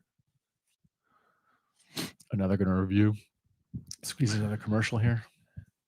It is. I'm sure that the guy who's in charge of the commercial inventory is like, it's 6:20. Yeah. We have 14 more dude wipes ads. We got to get in. I don't know if he got it. Where's the ball when his foot goes out? Yeah, that's a good question. Just give it to him. I think it might be 4th and inches, which is Keenholz time. So Lincoln Keenholz, if you didn't read my story on Substack this week, from South Dakota, recruited by Kalen DeBoer, the former Washington coach, also from South Dakota, was committed to Washington, really liked the staff, like Kalen DeBoer, liked Ryan Grubb, who's not from South Dakota, but had coached in South Dakota under Kalen DeBoer, committed to Washington. But he told me that he had an idea in his head that he thought maybe DeBoer and Grubb, like he was recruited by them before they'd even done anything. They're coming from Fresno State. He saw the vision. But he saw the vision that he thought they were like rising coaches and he wasn't sure they were going to stick around. Yeah. And that made him at least open to the idea when Corey Dennis and the rest of the Ohio State Buckeyes said, hey, Lincoln Keenholz. And so the other place he almost went was North Dakota State, which has only been a quarterback factory for the NFL. And that he certainly would have had an opportunity. I mean, Lincoln Keenholz goes to North Dakota State. He's the starting quarterback there, and you can get to the league from there. So that he could have been at Washington. If he goes to Washington, maybe he follows Kalen DeBoer to Alabama like Austin Mack did, who wound up being the quarterback in that class. He could have gone to North Dakota State. And it's going to be 4th down. And instead, here he is at Ohio State. And could they put him in on 4th and a half a yard? Put in Davian St. Clair. He's your biggest quarterback. Are they going to kick? Put in Arvell Reese at quarterback. There you go. People want Arvell Reese to return punts and be Ohio State's short yardage quarterback. Do they? Actually, I like the fact that this is a half yard. I legitimately would put in Lincoln Keenholz and sneak it. No Keenholz. That's what I actually would do. Is that what you actually would do, or no? What would you I would put in Keenholz. Yeah, I would put in Keenholz and sneak it. Yeah. Because if you're going to sneak it, I don't think you can. Sneaking it with Sayin would not be my choice. Right. They did. Yeah, throwing it. Okay. All that talk for a pass to C.J. Donaldson. That is completely wide open and perfectly executed. That's right. Which also is like, so now we go back to you. We were okay with the first 4th down play at the beginning of the game that got stopped. Like when that's their next 4th down play, that's a good play. Yeah, that's mixing in a throw and 4th and short is not a bad idea. Occasionally, I think you still got to be able to. I mean, they're thinking it's run all the way. That is so well done, though, because could have thrown the Jelani is wide open too. The Roberts motion confuses the defense, yeah, and then creates 2 other open guys. Very well designed, very well executed all around. And Ohio State's up 24-6. Ohio State is in what we call cover town. They are in cover town. Did you pick a cover? I picked Washington to cover, but the actual bet I made on the game was the under, so we're good. Oh. I picked Ohio State minus 8.5, but the actual bet I made on the game was the over. I think Ohio State has the amount of points. I was either 28-24 or 24-21. I can't remember. You picked Ohio State 28-24. Yeah. I picked Ohio State 38-28. We really thought Washington was going to move the ball. You thought it more than I did. But you only picked 4 points less than me. Yeah. You were the one that was weird. You were talking like they were going to put up 40, and then you picked 24. No, I picked 28. Whatever. Same thing. Yeah, no, I know. We were in the score range of each other, but we talked about the game in a different way. And you talked about the game in the way that it is much closer to being than the way I talked about it. Yeah. Which was like both teams racing up and down the field. One, and Ryan two, Day was three, like, Doug, four, you idiot. five, We're going to six. have 11-minute drives. Ohio State has 6 possessions. So if they had scored touchdowns in every single one of those possessions, I'd be sitting pretty. Yeah. That's crazy. They have 6 possessions.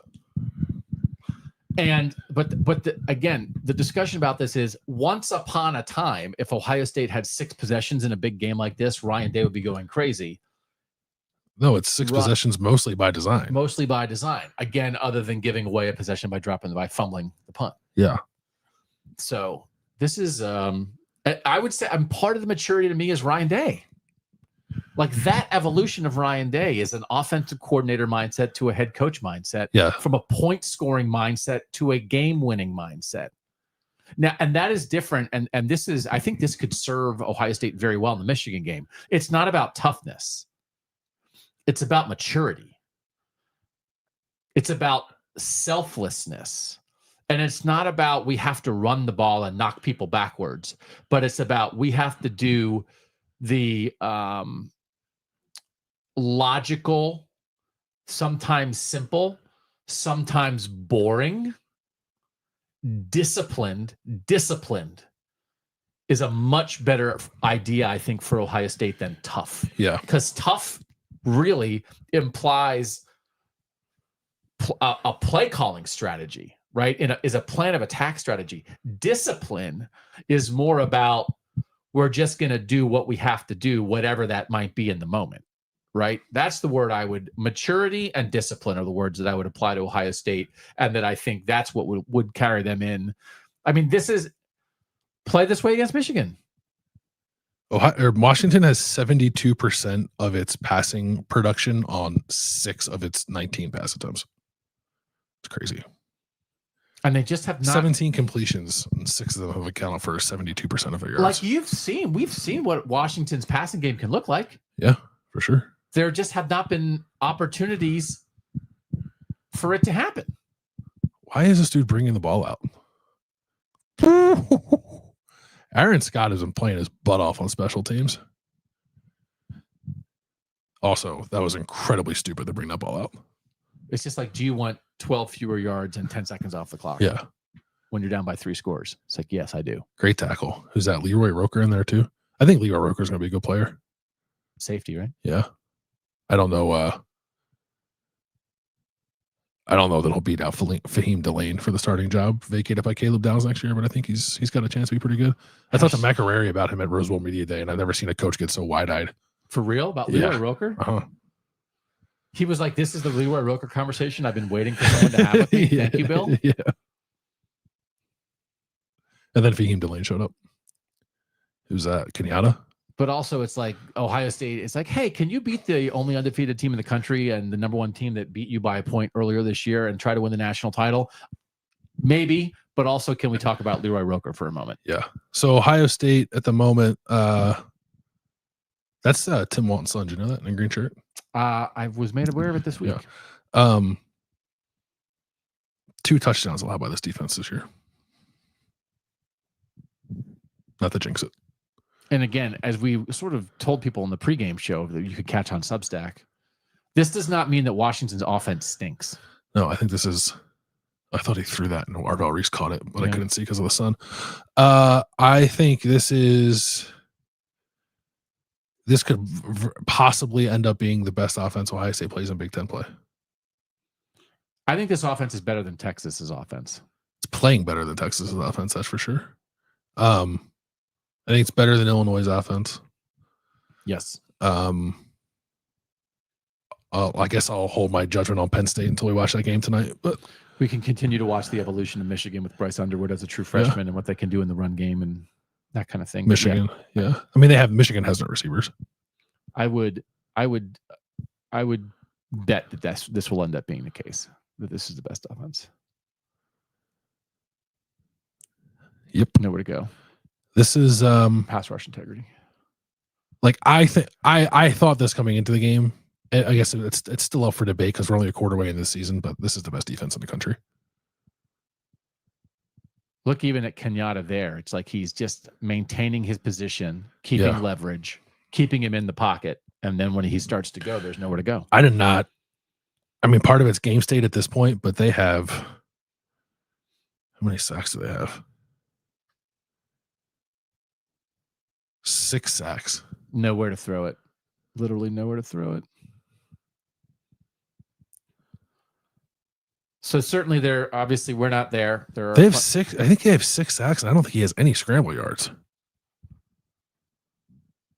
And it's sacks by not over blitzing, not by destroying people off the snap necessarily, but by giving him nowhere to go. Remarkable. 18 of 22 for 173 and nothing. What is that per attempt? Like 5 yards? They punted? 4th and 15. I don't even know what you can do. Coward. Brandon Ennis caught it. Fair caught it. Well, I say, by the way, ends up with they're over 300 yards of offense. Yeah. 21 of 27 for Julian Sayin. One of the incompletions is a throw out of the back of the end zone. Should we flip to Indiana, Iowa? Live watch along. It's 13-13. Iowa has the ball with 7 minutes left. I don't think that's what the people are here for. Territory. In the Substack chat, do you want us to switch to an Indiana, Iowa live watch along? Thomas, holding this team to 0 touchdowns. 100% agree. Is an accomplishment. I was I think less worried about Ohio State's defense in this spot than you were. Not that I think you were overly worried. I think you were like showing appropriate respect, but this is a heck of a defensive performance. This is a tremendous defensive performance. K-Bucks, guys and girls, this defense might be okay. I would say. TF, all things considered, this defense has played very well. It's the thing people, and I wrote this after the Texas game, like the thing they were most wrong about Ohio State coming into the year is how much defensive talent was still on the roster. And like there was a fair amount of, is Matt Patricia the right guy? Me, like me included. Almost everyone. But my concerns were like not so much like football, to be honest. Not to rewrite history, but just like relationships and just like yeah. And clearly that's not an issue. But he's had great plans against 2 pretty dangerous offenses. So this will be super interesting. So at Maryland and then Rutgers, the next 2 games for Washington before they go to Michigan, like. Will they? If Washington is who we think they are, they'll go to Maryland to win after they did not win on the road at all last year. And Rutgers is suddenly an offensive team. Rutgers, Washington might be in the 40s. Yeah. Well, Rutgers has Johnny Unitas a quarterback. Right. So like that. So that'll be a situation. They might feel like they've been freed from jail to get away from this Ohio State defense. I will be very curious. Again, there's a lot of great Ohio State reporters that are out there. You guys certainly should and will consume their coverage. We're going to talk about this game on our YouTube show that we'll do like at 11 p.m. live here on YouTube again. But on that show, we'll cover the whole day in college football, Ohio State and Washington, along with Penn State and Oregon, along with Georgia and Alabama. We'll certainly have some thoughts on this Indiana-Iowa game as it comes down to the wire. But I think so. We're not going to hang around here, Bill, and we're not going to do the typical Ohio State postgame show because we've just done a game-long show. Yep. But we will make sure we consume from afar what Ryan Day had to say, what Jed Fish had to say. I will be very curious what Jed Fish has to say, because my guess would be that Jed Fish will come away with, we are a really good offense and they didn't let us do anything. Yeah. I mean, it's kind of crazy. So Ohio State's had the ball. This is their 7th possession. Turned it over on downs on at the 5. Punt, touchdown, field goal, touchdown. Like, think of it that way. It's a pretty good game from the offense. Like a 24 is a bit of an odd number, I guess, to see. But like, they move the ball. They lost the possession on a drop punt, and then like Ohio State's defense gave up a 69-yard drive on a sudden change that they held Washington to a field goal. Turned them over on downs and gave up another 65-yard field goal drive. So like Washington has had like 3 sustained drives. One of which I think was extended because of a penalty, right?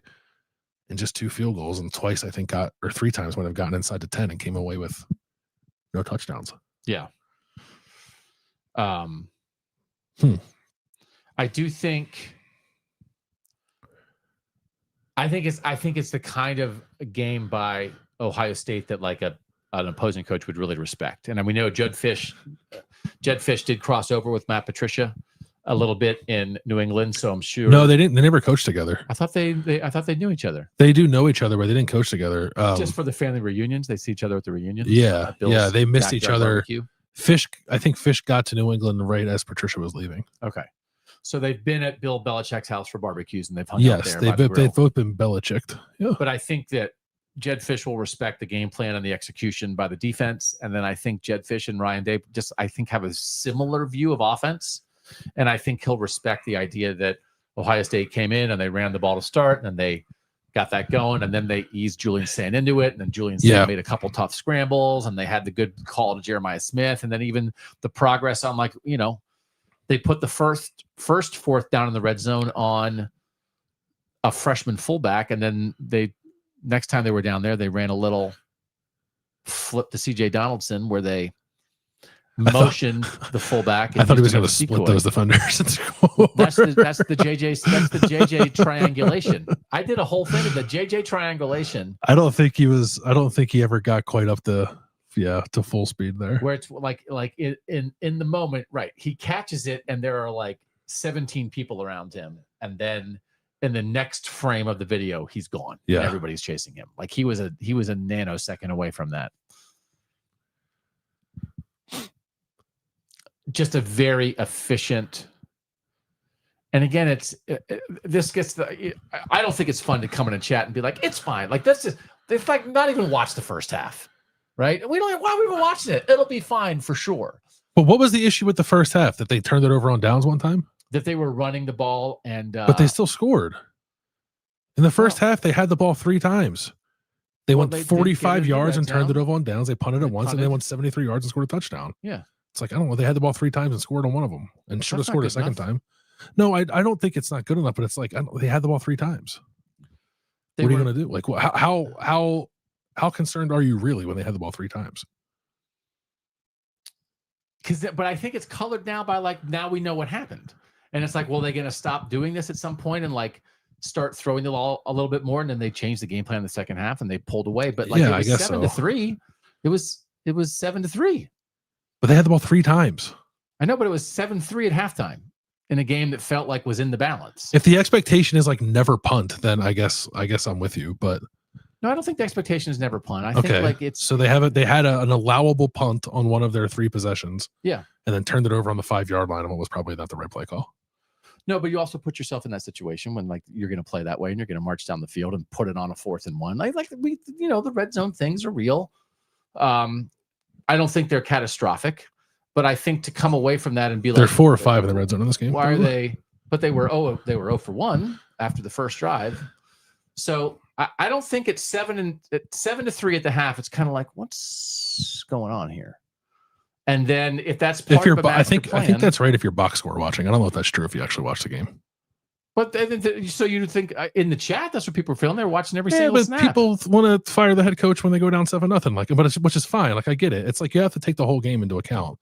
I'm not saying it was the greatest first half I've ever seen, but I just don't like. I'm not like, boy, we got to talk about that first half when they had the ball 3 times. No.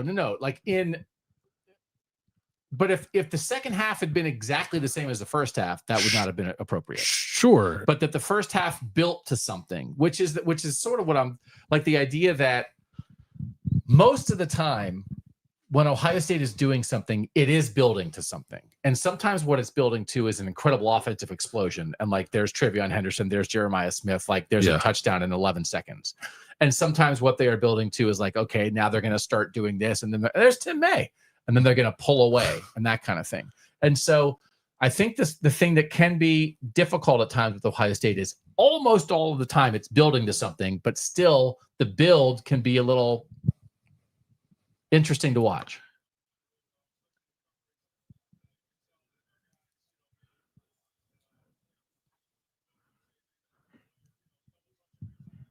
Yeah.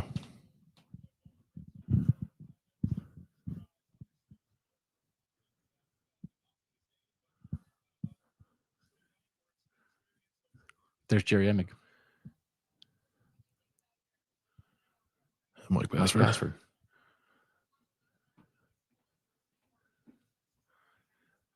I think when Ryan Day rubs the back of his quarterback's head like that, it means he likes him. Yeah.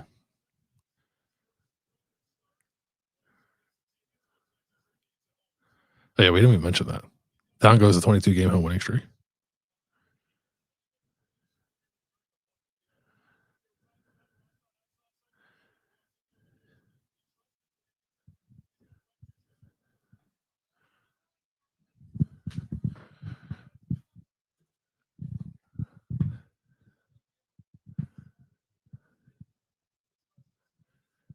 (22 28, 208, 2 touchdowns, no turnovers. Poise in the noise. I'm trying to think what the incompletions were. And the 12 rush yards is actually super important. Huge. One out of the back of the end zone. The one that he dirted it to Brandon Innes. Another one he like kind of threw out of bounds to Jeremiah. I don't know what the other two were. Sometimes he looks like he's 15. He's got a baby face. Chalamet face. Yeah. Sometimes he looks like he's going to go hop on a skateboard and then go to a convenience store and get a slushie before he goes home after the big football game. Be a great call. Yeah. Who doesn't love a slushie? All right. That's it for our watch along. Thanks to everybody for watching it. Thanks to everybody who joined us in our Substack chat during the game. Shannon said Washington had no idea what to do about Arvell. And then NE13 said no one in college football will have an answer for him. Yeah, it's a shame he's going to go to the NFL after this year. Would have liked to watch him for 2 years. Those are the tough ones, aren't they? Those are the toughest ones. It's the Marshawn Lattimore plan. Yes. Of like sometimes it's injury, sometimes it's just no opportunity. And it's like, how did you go from kind of not playing to being an All-American to being in the NFL? But then you've got to appreciate it while it's here. But I do think really great plan. Jason says, great win. Day has taken his coaching to another level. Less style, but he's more geared for winning close or tough games now. So you appreciate something for what it is. On its surface, a 24-6 win, breaking a 22-game home winning streak for Washington. Georgia has the longest in the country at 33. If they lose to Bama tonight, it'll be to Oregon at 18. Ohio State has had, I believe, 2 longer streaks than 22 straight games. Yeah. But like this on its surface is a very well executed game, but also I do think it is just the kind of thing. How does it inform you, Bill? And then we'll get out of here about how you think about this Ohio State team next when they do have a trip to Illinois coming down the road, when they do have Penn State coming to Columbus, when they do have Michigan at the end of the year. Did this inform that at all? I think it showed that they'll be able to weather some stuff a little bit, right? Like it was a bit of a clunky game. It's a tough place to play. There was reason for the crowd to be in it early and for Washington and its fan base to believe that they had a chance to win the game. Mm-hmm. And it never felt like that was really affecting Ohio State in any way. So they're not going to play in a tougher road environment this year. Because even like the big house is the big house, but it's not as loud as a stadium. That game has more stakes to it. So I'm not saying it's the same thing, but in terms of just raw environment, I don't think it'll get tougher than this for Ohio State. And they got through it pretty seamlessly. So, and it remains true. I think that if the offense encounters situations where it needs to work its way through some stuff or figure out exactly what the best course of action is, the defense is going to have its back and allow it to do that. So, a lot to come away feeling pretty good about, I think, from this game. Julian Sayin, 22 of 28 for 208 and 2 touchdowns. Bo Jackson, 17 carries for 80 yards. That's a lot of carries. CJ Donaldson, 9 for 39. James Peoples, 3 for 10. What does that tell you about the running back situation? Iowa just missed a 42-yard field goal that would have gave them the lead with 2 minutes left. What did you ask me? Bo Jackson basically doubling CJ Donaldson's carries. Yeah, he's James Peoples not being a huge factor. The Peoples thing, I don't like. I kind of wish I was there to ask about the Peoples thing. Not surprised that Bo Jackson doubles up CJ Donaldson. He is RB1. They are going to try to preserve him throughout the season so that he can be fresh in the postseason. But when the games are like this one, he will be the guy that gets the ball the most. I think it doesn't mean he will. I don't think it means he will lead them in carries every game. No, I agree. And I think sometimes in some games there won't be an RB1. Mm-hmm. But I think for any Ohio State fans who are kind of waiting for this, in a game that was in the balance for a chunk of the game, that's the guy they gave the ball to. Yep. And 17 of 80 for a true freshman in week 4 is, I mean, it's not quite what J.K. Dobbins was doing as a true freshman, but I think it's the exact sign that Ohio State fans would want. Yes. If there was any doubt that they were going to like slow play Bo Jackson, we're not in that territory. No, it is a recognition that what everybody else has seen and has talked about, the coaches see it too. Yes, which like was not reflected in how they talked about him, but it's more important how their actions portray it, and clearly their actions tell us that he is a major part of the offense. And it's not as important like that Bo Jackson plays the most. It's just everybody wanted to double check that the coaches think he's the best guy. Yes, and they clearly do. Confirmation of that. Yeah. Jeremiah Smith, 8 catches, 81 yards and a touchdown.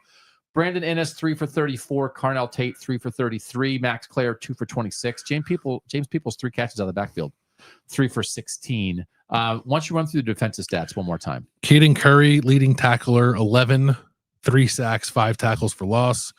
Caden McDonald, 7 tackles, 2 sacks, 3 tackles for loss. QB hurry for McDonald, QB hurry for Kenyatta Jackson, QB hurry for Bo Atkinson. Ohio State ends up with 6 sacks and 9 TFLs compared to Washington, which only had 1 sack in this game. So, they smothered them. And to Ryan Day's point, like I agree with him. It did feel like there were times where Damon Williams was double clutching a little bit.